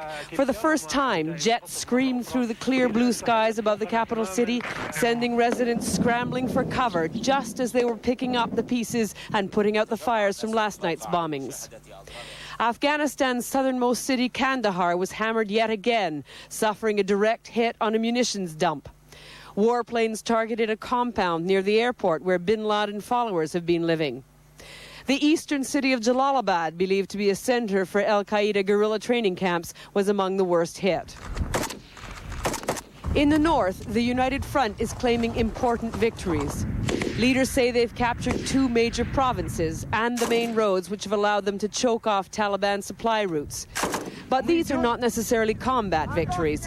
Rather, many of them are brokered deals based on ethnic ties, convenience, or even cash. Qazi Kabir, the local commander here in Hojabahauddin, remembers how almost all of northern Afghanistan fell to the Taliban 3 years ago because many commanders simply sold out. Certainly money changed hands, he says, even though in Islam this kind of betrayal is a sin. But I'd rather not talk about the details. It's too dangerous. It's important to note that the general who's been making the most decisive gains for the United Front here in the past few weeks 5 years ago was fighting for the Taliban. It's a reminder that the United Front, also known as the Northern Alliance, is not really a unified, cohesive army at all. Rather, it's a very fragile and volatile coalition. Dan? Live from northern Afghanistan, Elizabeth Palmer. In Afghanistan's eastern and southern neighbor Pakistan, the government is stepping up efforts to discourage anti-American protests. It's not an easy task, what with U.S. military transports now delivering U.S. troops to Pakistani air bases in the south. CBS's Richard Roth is in Islamabad. Pakistan's drawn a line on dissent. The government today warned that tougher laws and troops will be used to keep a lid on street violence. As they were drawing up their law and order battle plan, officials struggled to deal with a volatile new ingredient in the mix. The report that U.S. troops are now deployed at 2 Pakistani air bases. For government officials, it was just the news they didn't need, a red flag to the protest movement. They called the report inaccurate and misleading until tonight, when Pakistan's interior minister admitted it's true. They can put their spares, they can put their petrol, or they can use some of those facilities, even medical facilities. But what American GIs can't do, he says, is attack Afghanistan from here. It's not a free-for-all show. Even so, hardline clerics are still whipping up support for the Taliban regime that Pakistan's government has abandoned. And showing contempt for the American alliance Pakistan has embraced. When you see a Western power, and the US particularly, attacking the Afghans, attacking what is a Muslim country, then the Muslim allegiance switches in. But these pictures, says political scientist Ifat Malik, need perspective. The majority of people are unhappy, they resent it, but not to the extent that they would resort to violence. If they do, harsh treatment's now promised, including to refugees. Any caught contributing to violence, the government says, will be sent home to Afghanistan. Richard Roth, CBS News, Islamabad. The Democratic and Republican leaders of the U.S. Senate said today they will include a resolution declaring September 11th a National Day of Remembrance. And how could we forget? In the rubble of the World Trade Center, the recovery work goes on round the clock. But for a moment, they stopped the clock today, as Lee Cowan reports in tonight's Eye on America.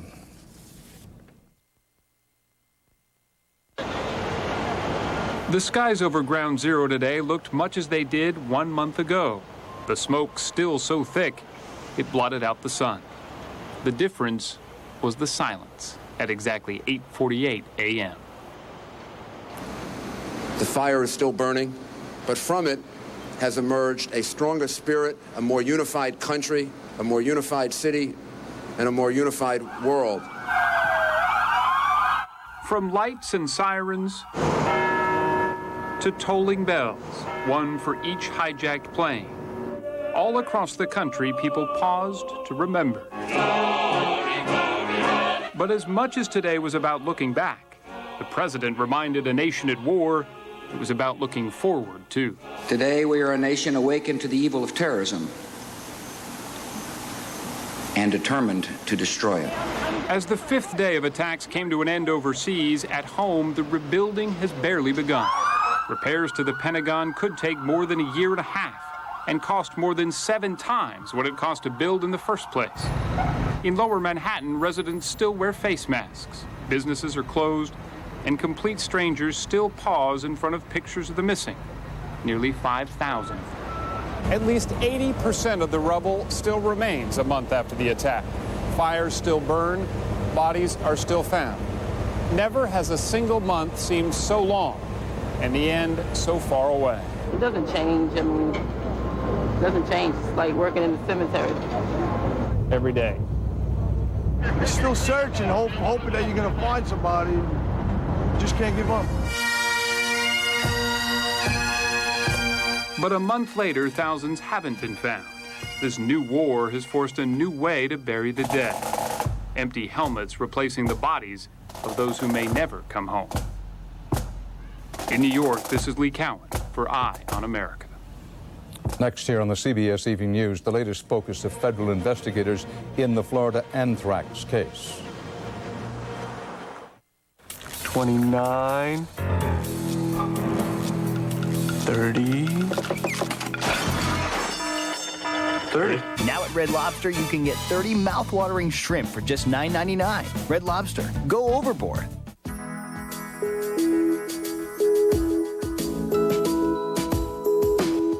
Glade Candle Scents. Created by nature. Captured by Glade. Oh, the things we endure for beauty. Being lathered in hot, molten metal. Buffed until raw. Inspected over 100 times. But that's what it takes to be a Delta faucet.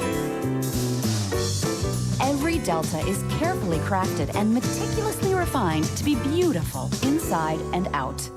Isn't it worth it? Delta. Beautifully engineered. Heartburn? Give me a cold one.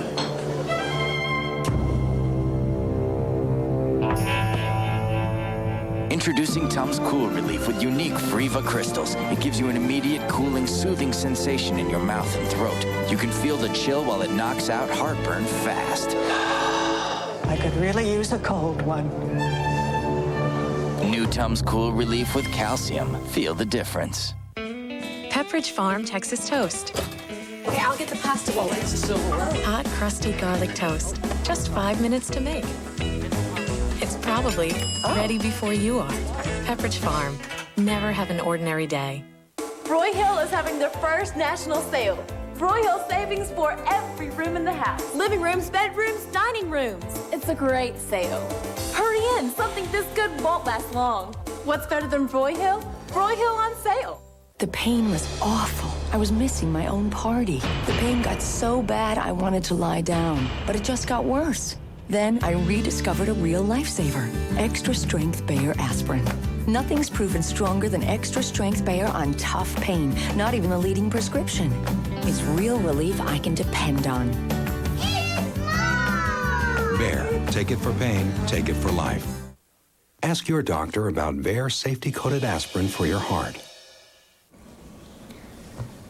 Federal investigators today refocused their hunt for criminal evidence in the anthrax mystery at an office in Florida. CBS's Bobby Harley reports they did so as a third office worker there tested positive for anthrax bacteria. Federal investigators shifted gears today. Instead of finishing, as planned, the examination of the building where anthrax was found, they moved back in with renewed interest, focusing on how the bacteria got into the offices of tabloid newspaper publisher American Media. U.S. officials are operating on the theory it came in through the mailroom, which is located on the first floor of the Boca Raton building, just off the main lobby. That's where 73-year-old Ernesto Blanco worked. He tested positive for exposure to anthrax, but it was Robert Stevens who contracted the disease and died. And so far, Stevens' computer keyboard is the only place where anthrax spores have been discovered. Police blocked off the Boynton Beach home of the third co-worker who was exposed to the bacteria while they determine how the 35-year-old woman interacted with the other two victims. Still, the best evidence the FBI has to date is the anthrax itself. It's now a pistol for which we know the marks it puts on a bullet, and if it turns up anywhere else, it'll be immediately recognizable as being unique. Martin Hugh Jones is a leading global expert on anthrax and is sharing information from the FBI with other laboratories, trying to match the so-called genetic fingerprint of the Florida sample to known anthrax strains worldwide.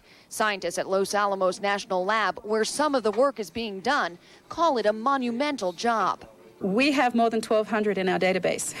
How many there are on the globe, I'm not sure. Tracking this anthrax could lead investigators to whoever brought it here. Dan? Another live report, this one from Bobby Harley in West Palm Beach, Florida. Coming up next on the CBS Evening News. What's in store for the U.S. economy? That depends a lot on you.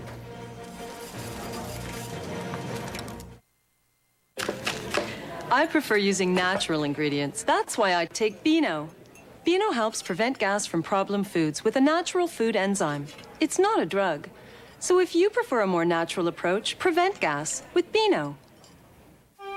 Now on DVD. I'm gonna make him an offer he can't refuse. Own the Godfather DVD collection with new commentaries from Francis Ford Coppola and over 3 hours of bonus features. It's strictly business. The Godfather DVD collection. Buy it today. The more you live, the more you love, the more you laugh. The more a bladder control issue shouldn't hold you back. Discover new Serenity Slender. A breakthrough creates 3 layers of protection. The core of super absorbers keeps you drier, and our thinnest design ever. Even the leading maxi doesn't come close. The coal bombing. Though it happened a year ago, it's part of the same battle we're fighting now. Tomorrow, some of the victims' families speak out on the CBS Evening News with Dan Rather. The stock markets hit hard by the September 11th terror attacks are well on the road to recovery. The Dow gained another 169 points today. The Nasdaq was up 75. But the attacks may have pushed the economy into recession, and how long it lasts may depend on consumers. CBS's Anthony Mason has the latest on that. You don't want to get a Zoom? Cautiously, the shoppers are coming back. We've conserved a little bit, but we're still spending. We're still getting the necessities. But for many retailers, the damage done in September was staggering. The numbers out today were ugly. The Gap saw its same-store sales plummet 17% in September. Sales at Ann Taylor slid nearly 14%. And at Federated, parent of Macy's and Bloomingdale's, sales fell almost 13%. But cash registers are beginning to ring again. People are beginning to get a confidence back. They're beginning to get over their sorrow, and they're doing the things that we expect them to do to be normal. I want the dinosaurs. Many discount chains actually saw sales surge in September. Walmart's same-store sales were up 6% because customers like Candace Hogan have not cut their spending. Not really. I mean, if everybody panics, it's just going to make it worse. Ooh, it's a 5 CD changer. Katie Johnson was confident enough to shop for a new CD player. And I feel like the economy is going to come back anyway. Don't you? 52 bid for 28. The stock market has been coming back. The Dow soared triple digits today, and the Nasdaq has now regained all its losses since September 11th. The mood is more upbeat. One reason, says Prudential's Larry Wachtel, Wall Street has now had a week to see what the new war looks like. Now you have a sense of what's happening in Afghanistan, and with that knowledge comes more confidence.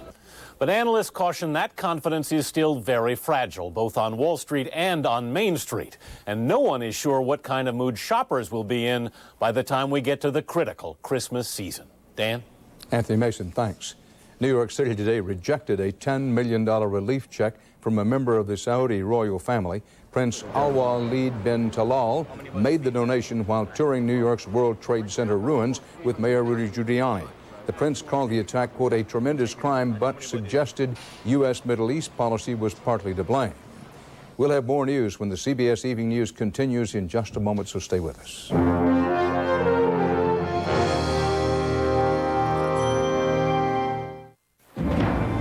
I'm every man. And every woman who ever suffered from frequent, persistent heartburn. If you've treated your heartburn and changed your diet, but it comes back 2 or more days a week, then you may know about the burning pain of acid reflux disease. But there's something about acid reflux that I didn't know. Over time, that acid churning up can wear away the lining of your esophagus. I didn't know. I didn't know. I didn't. But today, there's a purple pill called Nexium. It's from the makers of Prilosec.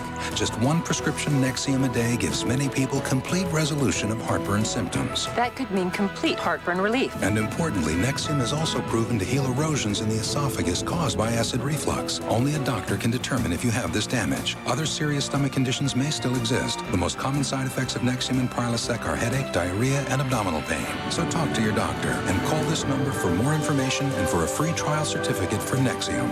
Relieve the heartburn, heal the damage. It's possible with today's purple pill called Nexium.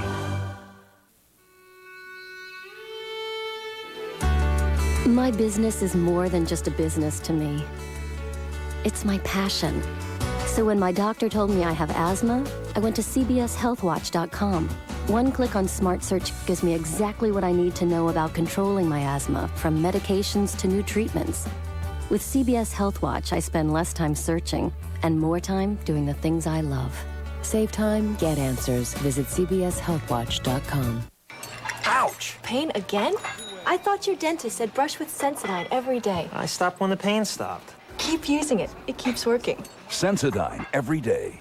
Now try Sensodyne Tartar Control Plus Whitening every day.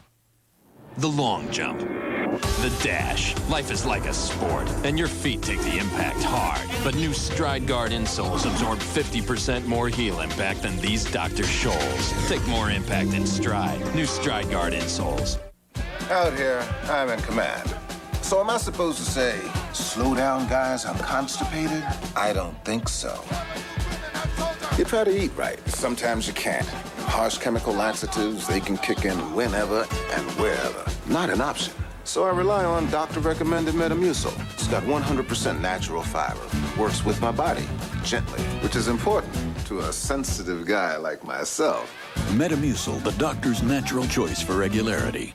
On the trail of the Taliban, the terrorist attacks have changed lives forever, and we'll focus on some of those changes. America Fights Back tomorrow morning on The Early Show with Brian Gumbel and Jane Clayson. An industry family today mourned its losses in the attack on America. At Boston's airport, United and American workers started a cross-country relay bearing an American flag. They'll symbolically finish the Boston to Los Angeles flights of two jetliners murderously hijacked from Logan September 11th. They'll get the flag to Los Angeles by November 11th, Veterans Day. And that's part of our world tonight. I'll be back at 8, 7 Central with CBS to the President's press conference. Till then, Dan Rather for the CBS Evening News. See you later. For news 24 hours a day, CBS.com on the internet and on our interactive partner, America Online at keyword CBS News.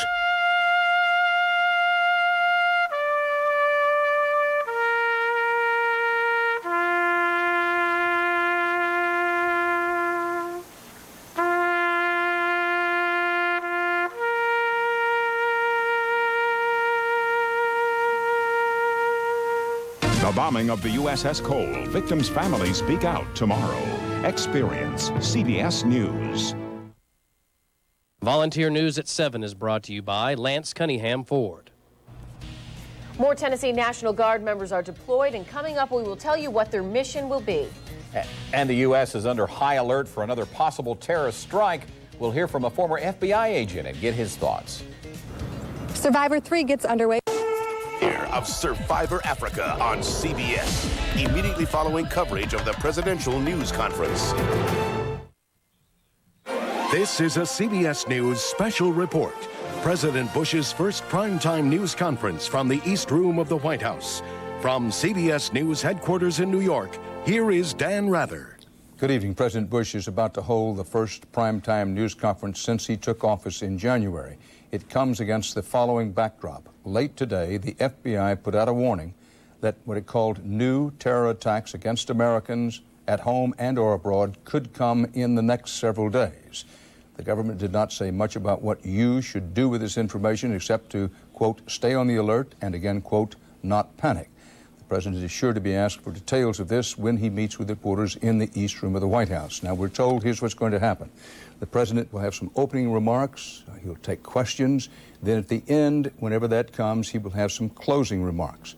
The president expects to tell the state of the war at this moment, review where we have been in the war, and then give a look at the road ahead. Among other things, sometime tonight he intends to say that the United States will help with some aid to humanitarian aid for Afghanistan.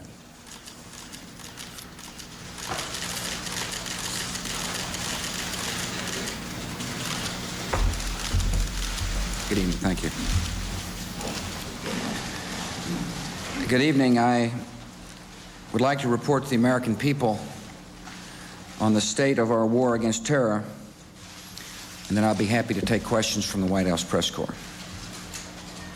1 month ago today, innocent citizens from more than 80 nations were attacked and killed without warning or provocation in an act that horrified not only every American, but every person of every faith and every nation who values human life. The attack took place on American soil, but it was an attack on the heart and soul of the civilized world. And the world has come together to fight a new and different war. The first, and we hope the only one, of the 21st century. A war against all those who seek to export terror, and a war against those governments that support or shelter them. We've accomplished a great deal in 1 month. Our staunch friends, Great Britain, our neighbors, Canada and Mexico, our NATO allies, our allies in Asia, Russia, and nations from every continent on the earth have offered help of one kind or of another, from military assistance to intelligence information to crack down on terrorist financial networks. This week, 56 Islamic nations issued a statement strongly condemning the savage acts of terror and emphasizing that those acts contradict the peaceful teachings of Islam. All is strong and united on the diplomatic front. The men and women of the United States military doing their duty with skill and success. We have ruined terrorist training camps, disrupted their communications, weakened the Taliban military, and destroyed most of their air defenses. We're mounting a sustained campaign to drive the terrorists out of their hidden caves and to bring them to justice. All missions are being executed according to plan on the military front. At the same time, we are showing the compassion of America by delivering food and medicine to the Afghan people, who are themselves the victims of a repressive regime. On the law enforcement front, terrorists are being swept up in an international dragnet. Several hundred have been arrested.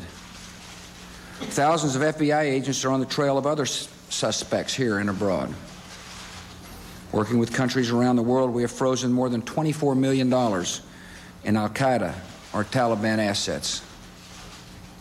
We are aggressively pursuing the agents of terror around the world, and we are aggressively strengthening our protections here at home. This week, we established America's new Office of Homeland Security, directed by former Governor Tom Ridge. Americans tonight can know that while the threat is ongoing, we are taking every possible step to protect our country from danger. Your government is doing everything we can to recover from these attacks and to try to prevent others. We're acting to make planes and airports safer, rebuild New York and the Pentagon. We must act to stimulate a slow economy, to help laid-off workers, and we must fund our military. This time of testing has revealed the true character of the American people. We're angry at the evil that was done to us, yet patient and just in our response. Before September 11th, my administration was planning an initiative called Communities of Character. It was designed to help parents develop good character in our children and to strengthen a spirit of citizenship and service in our communities. The acts of September 11th have prompted that initiative to occur on its own in ways far greater than I could have ever imagined. We have shown great love for our country and great tolerance and respect for all our countrymen. I was struck by this, that in many cities, when Christian and Jewish women learn that Muslim women, women of color, were afraid of going out of their homes alone, that they went shopping with them, that they showed true friendship and support, an act that shows the world the true nature of America. Our war on terrorism has nothing to do with differences in faith. It has everything to do with people of all faiths coming together to condemn hate and evil and murder and prejudice. 1 month after great suffering and sorrow, America is strong and determined and generous. I'm honored to lead such a country, and I know we are ready for the challenges ahead. And now I welcome your questions. Ron. Thank you, sir. You said that the threat is ongoing, and indeed, the deadly virus of anthrax was found in 3 Florida people this week. Osama bin Laden's spokesman says storms of planes are yet to be hijacked. Your FBI warned just today that terrorist attacks could be happening again in the next couple days. If the FBI knows of a credible threat, can you assure the public that you would take the precaution of locking down any system involved, whether it's buildings, airports, water systems, to prevent more deaths? And most importantly, Is there anything you can say to Americans who feel helpless to protect themselves and their families from the next wave of attacks, if there are more to come? What can people do to protect themselves? Sure. Today, the Justice Department did issue a blanket alert. It was in recognition of a general threat we received. This is not the first time the Justice Department have acted like this. I hope it's the last. But given the attitude of the evildoers, it may not be. I have urged our fellow Americans to go about their lives, to fly on airplanes, to travel, to go to work. But I also want to encourage them by telling them that our government's on full alert, and that the alert put out today from the Justice Department was such an action. Now, if we receive specific intelligence where a credible threat that targets a specific building or city or facility, I can assure you our government would do everything possible to protect the citizens around and in or near that facility. And let me give you one example of a specific threat we received. You may remember recently there was a lot of discussion about crop dusters. We received knowledge that perhaps an Al-Qaeda operative was prepared to use a crop duster to spray a biological weapon or a chemical weapon on American people. And so we responded. We contacted every crop dust location, airports from which crop dusters leave. We notified crop duster manufacturers to a potential threat. We knew full well that in order for a crop duster to become a weapon of mass destruction, it would require a retrofitting, and so we talked to machine shops around where crop dusters are located. We took strong and appropriate action, and we will do so anytime we receive a credible threat. Now, the American people have got to go about their business. We cannot let the terrorists achieve the objective of frightening our nation to the point where we don't conduct business, where people don't shop. That's their intention. Their intention was not only to kill and maim and destroy, their intention was to frighten to the point where our nation would not act. Their intention was to so frighten our government that we wouldn't seek justice, that somehow we would cower in the face of their threats and not respond, abroad or at home. We're both responding abroad and at home. The American people, obviously, if they see something that is suspicious, something out of the norm that looks suspicious, they ought to notify local law authorities. But in the meantime, they ought to take comfort in knowing our government is doing everything we possibly can. We've got a Homeland Security Office now running, as I mentioned, headed by Tom Ridge. We're sharing intelligence with our friends and countries from overseas. We follow every lead. And information sharing between the CIA and the FBI is seamless, so that the reaction to any threat is real time. And but the truth of the matter is, in order to fully defend America, we must defeat the evildoers where they hide. We must round them up, and we must bring them to justice. And that's exactly what we're doing in Afghanistan. The first battle in the war of the 21st century. Steve. Yes, Mr. President, thank you. You've been careful to avoid saying how long the military strikes in Afghanistan might take place, but can you promise to say how long can you avoid being drawn into a Vietnam-like quagmire in Afghanistan? We learned some very important lessons in Vietnam. Perhaps the most important lesson that I learned is that you cannot fight a guerrilla war with conventional forces. That's why I've explained to the American people that we're engaged in a different type of war.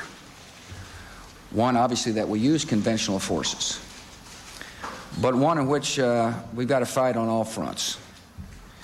I remember saying to you all that the first shot in the war was when we started cutting off their money, because an Al-Qaeda organization can't function without money. And we're continuing our efforts to reach out to willing nations to disrupt and seize assets of the Al-Qaeda organization.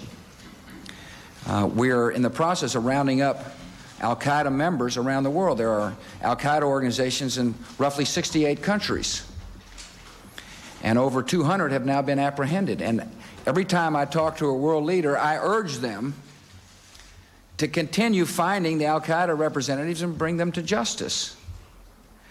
As far as the use of conventional forces, we've got a clear plan.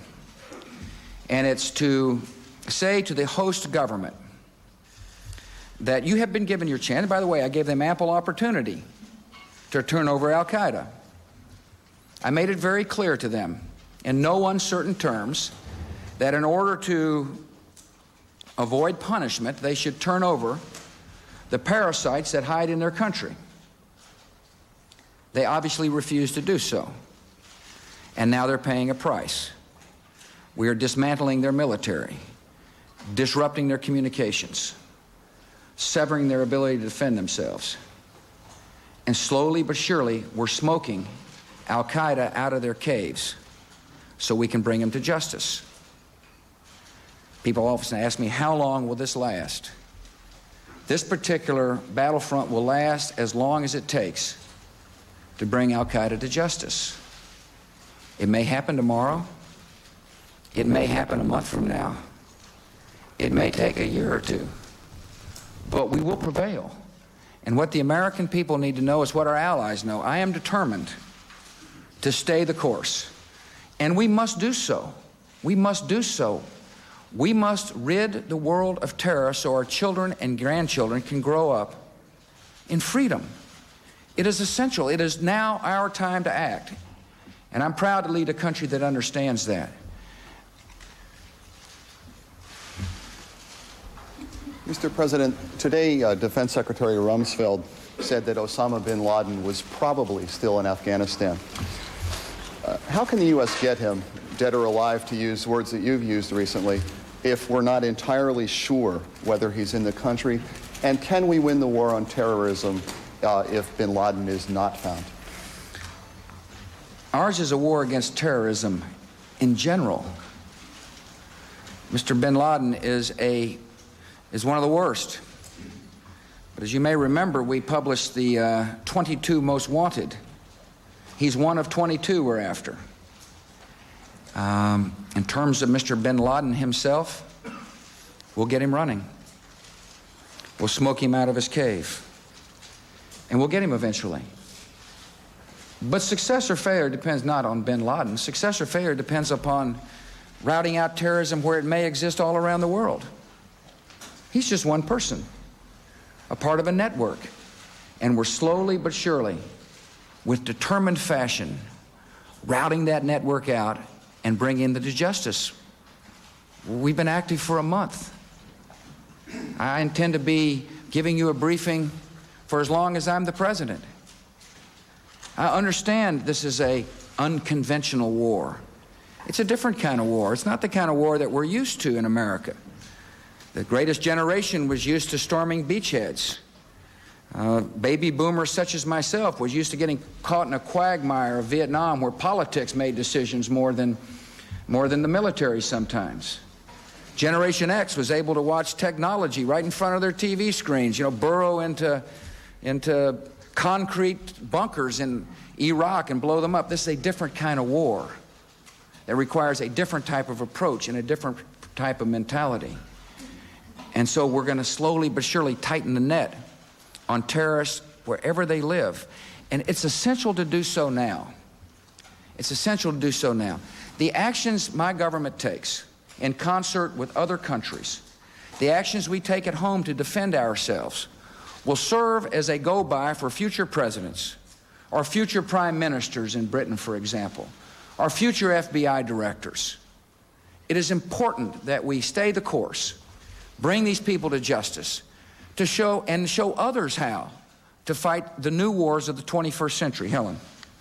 President, on that note, we understand you have advisors who are urging you to go after Iraq, take out Iraq, Syria, and so forth. Do you really think that the American people will tolerate you widening the war beyond Afghanistan? And I have a follow-up. Thank you for warning me. Our focus is on Afghanistan and the terrorist network hiding in Afghanistan right now. But as well, we're looking for Al-Qaeda cells around the world. If we find an Al-Qaeda cell operating, and we will urge the host country to bring them to justice, and we're having some progress. We're making progress.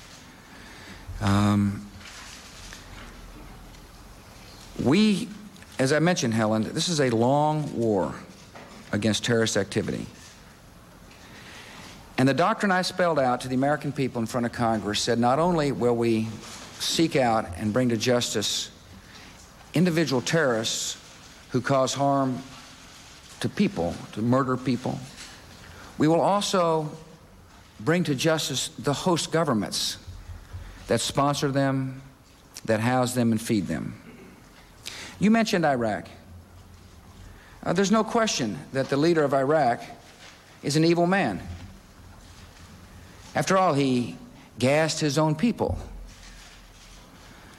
We know he's been developing weapons of mass destruction. And I think it's in his advantage to allow inspectors back in his country to make sure that he's conforming to the agreement he made after he was soundly trounced in the Gulf War. And so we're watching him very carefully. We're watching him carefully. Your follow-up, please. It's a little offbeat, but... Okay, well, I expect an offbeat question, frankly. You've met twice in the White House since you've been in office with Prime Minister Sharon, but you have refused to meet with Yasser Arafat. Mm-hmm. Now that you envision a Palestinian state, will you meet with Arafat, and if so, when? I want to assure the American people, in particular our allies who are interested in our position in the Middle East, that we're spending a lot of time dealing with the Middle East. I know there was some concern amongst our allies when the September 11th, right after the September 11th attack, that we would forego any responsibility we have in the Middle East. Secretary of State Powell is doing a great job of staying in contact with both Mr. Arafat and Prime Minister Sharon. I have met with Prime Minister Sharon, and I assured him every time we met that he has no better friend than the United States of America. I also stated the other day that if we ever get into the Mitchell process, where we can start discussing a political solution in the Middle East, that I believe there ought to be a Palestinian state, the boundaries of which will be negotiated by the parties, so long as the Palestinian state recognizes the right of Israel to exist and will treat Israel with respect and will be peaceful on our borders. Obviously, the events of September 11th have prevented overt diplomacy in the Middle East. Prevented it, it's made it, my calendar's a little crowded. On the other hand, I am very much engaged. I have spoken to Prime Minister Sharon again. And if I'm convinced that a meeting with a particular party at this point in time will further the process, I will do so. If it turns out to be an empty photo opportunity that creates expectations that will become dashed, I won't meet.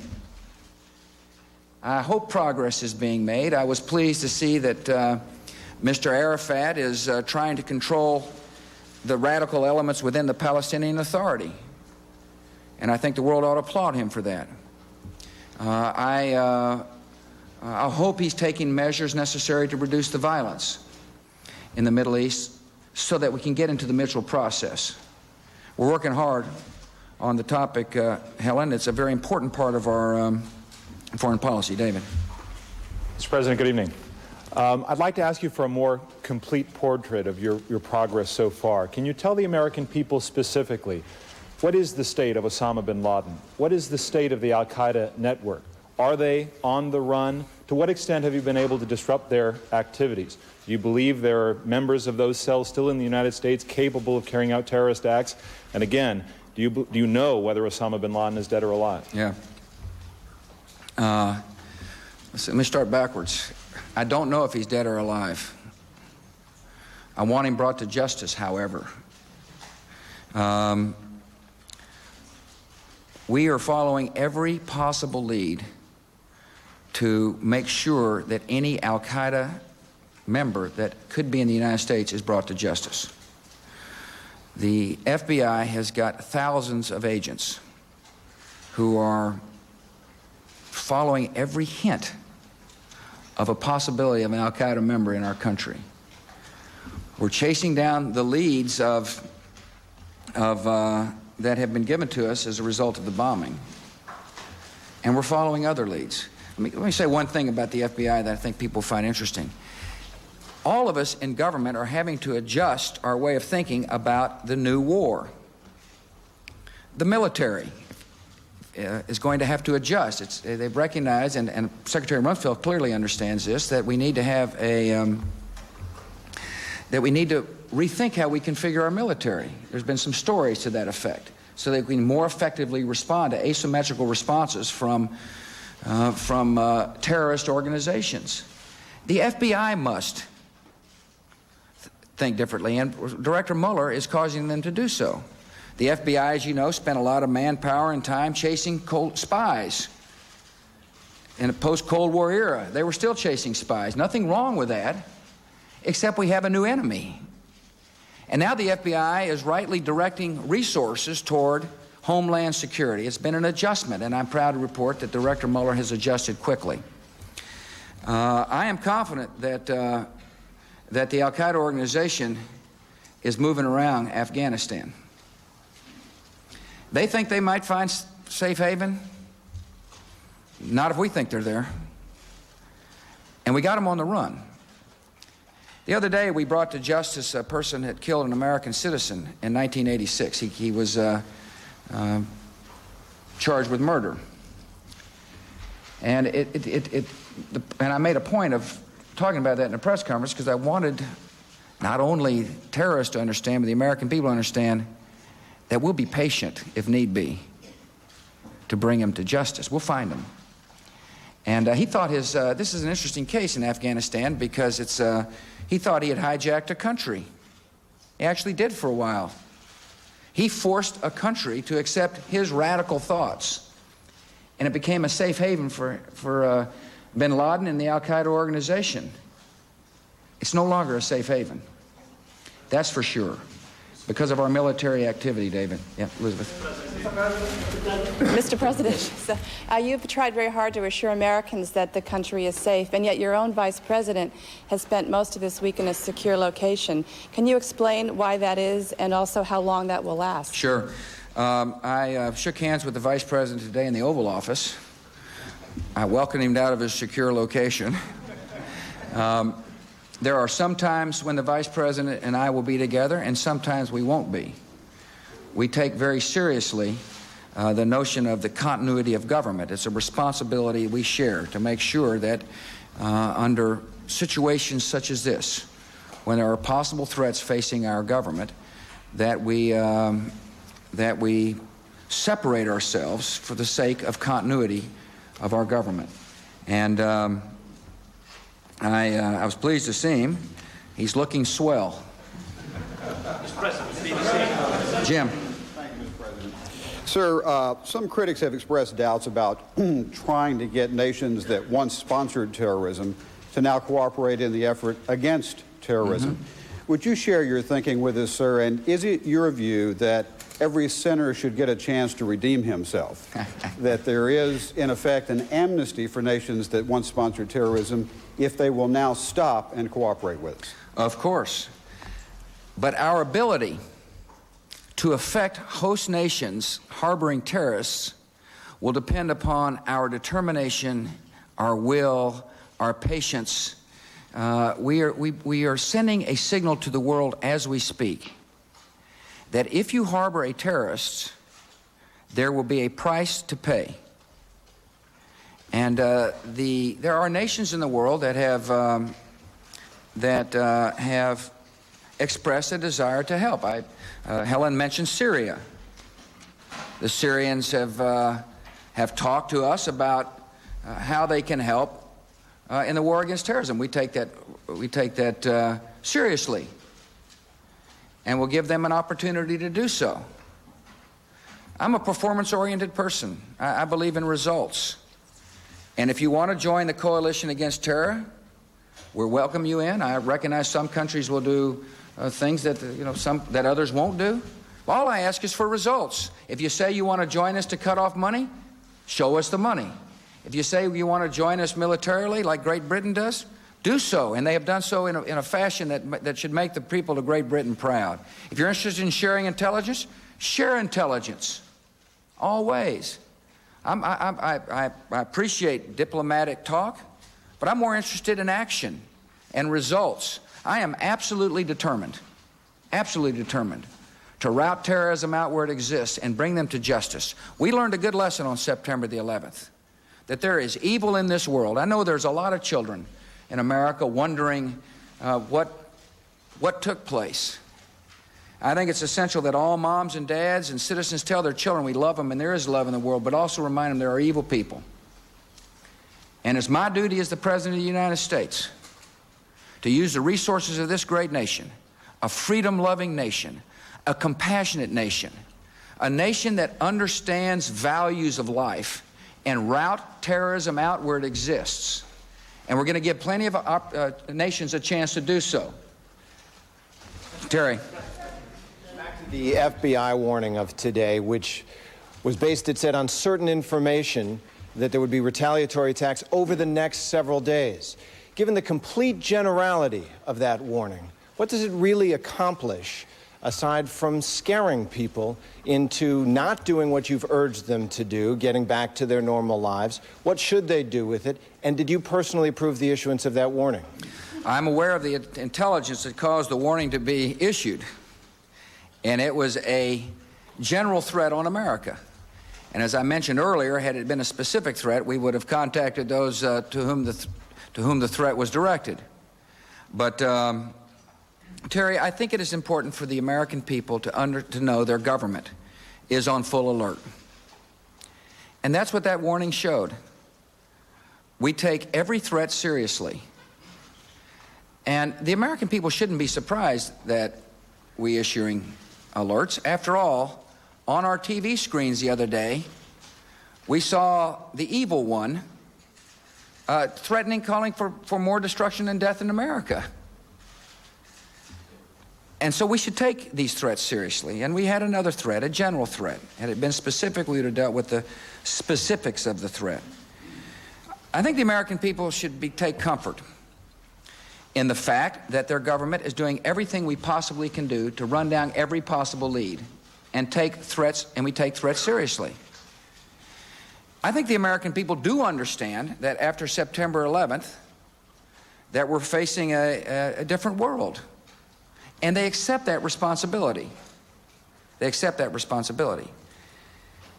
There is, I think, some positive news about the American people reacting to what we're doing. The load factors on airplanes are increasing. Now, I recognize certain routes have been reduced, but nevertheless, people are getting back on airplanes. That's important that be the case. Hotels are getting more customers. That's important for the working people of the country. We are getting back to normal. We're doing so with a new sense of awareness, and the warning that went out today helped heighten that sense of awareness. John. Mr. President, you've said on repeated occasions that you're not into nation building, yet it appears in this case, given the politics of the region, it may play a crucial role in resolving this crisis. Prime Minister Blair of Britain has said that the coalition, if the Taliban falls, will work to create a broadly based government. I'm wondering, sir, has that become a priority of your administration now to devise a plan for a new government in Afghanistan? And what part might King Zahir Shah play in that? Well, I think it's, John, it's, first let me reiterate, my focus is bringing Al-Qaeda to justice and saying to the host government, you had your chance to deliver. Actually, I will say it again. If you cough him up and his people today, that we reconsider what we're doing to your country. You still have a second chance. Just bring him in and bring his leaders and lieutenants and other thugs and criminals with him. I think we did learn a lesson, however, and should learn a lesson from the previous engagement in the Afghan area, that we should not just simply leave after a military objective has been achieved. That's why, and I sent that signal by announcing that we're going to spend $320 million of aid to the Afghan people. That's up from roughly $170 million this year. I personally think that and I appreciate Tony Blair's, and I've discussed this with him, his vision about Afghanistan after we're successful. Afghanistan after we're successful. One of the things we got to make sure of is that all parties, all interested parties, have an opportunity to be a part of a new government. That we shouldn't play favorites between one group or another within Afghanistan. Secondly, we've got to work for a stable Afghanistan so that her neighbors don't fear terrorist activity again coming out of that country. Third, it'd be helpful, of course, to eradicate narco-trafficking out of Afghanistan as well. I believe that the United Nations could provide the framework necessary to help meet those conditions. It would be a useful function for the United Nations to take over the so-called nation building. I would call it the stabilization of a future government after our military mission is complete. We'll participate. Other countries will participate. I've talked to many countries that are interested in making sure that the post-operations Afghanistan is one that is stable and one that doesn't become yet again a haven for terrorist criminals. Ken. Mr. President, I'm sure many Americans are wondering where all this will lead, and you've called upon the country to go back to business and to go back to normal, but you haven't called for any sacrifices from the American people. And I wonder, do you feel that any will be needed? Are you planning to call for any?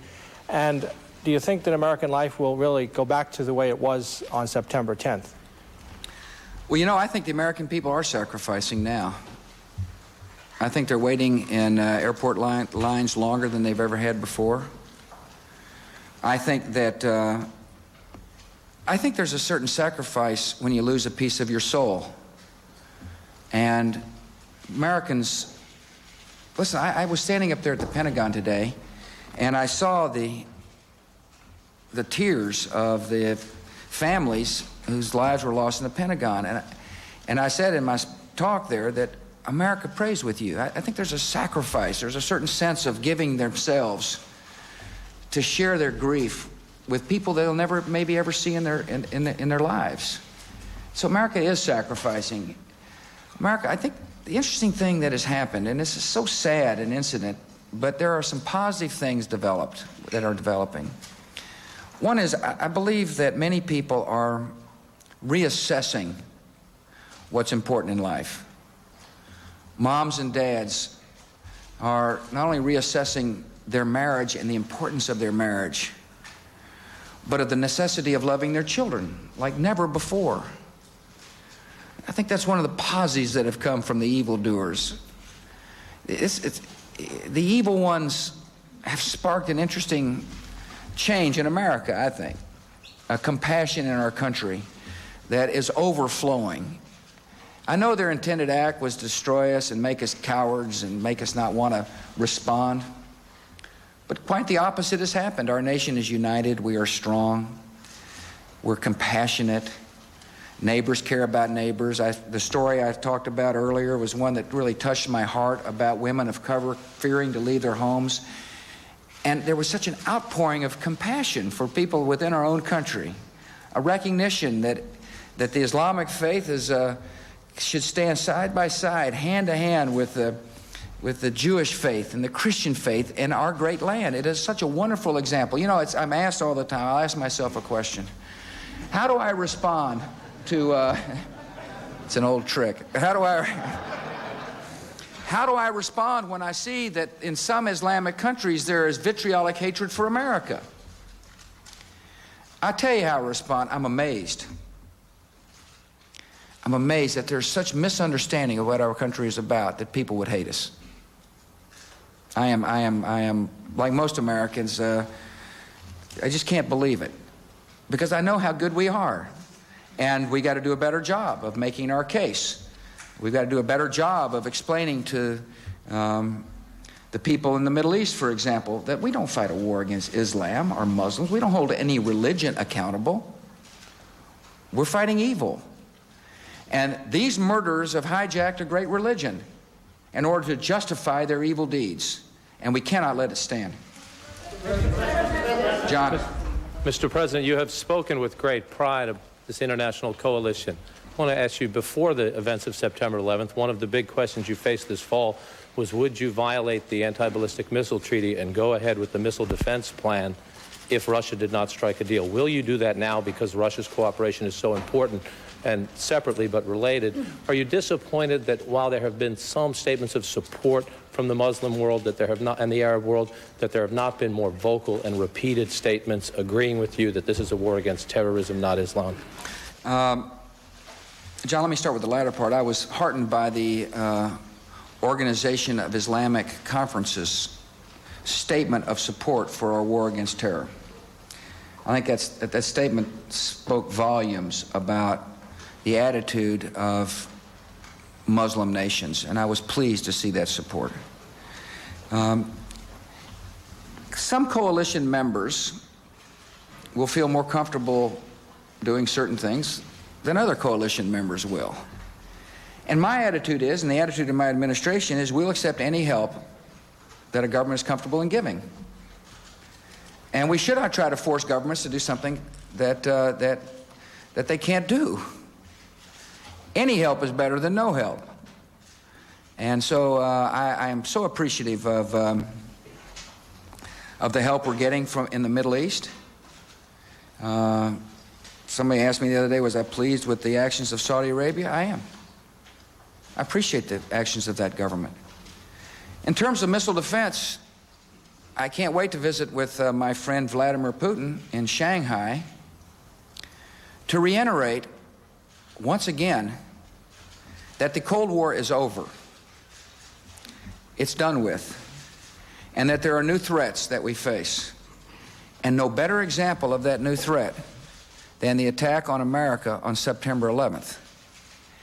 And I'm going to ask my friend to envision a world in which a terrorist thug and or a host nation might have the ability to deliver a weapon of mass destruction via rocket.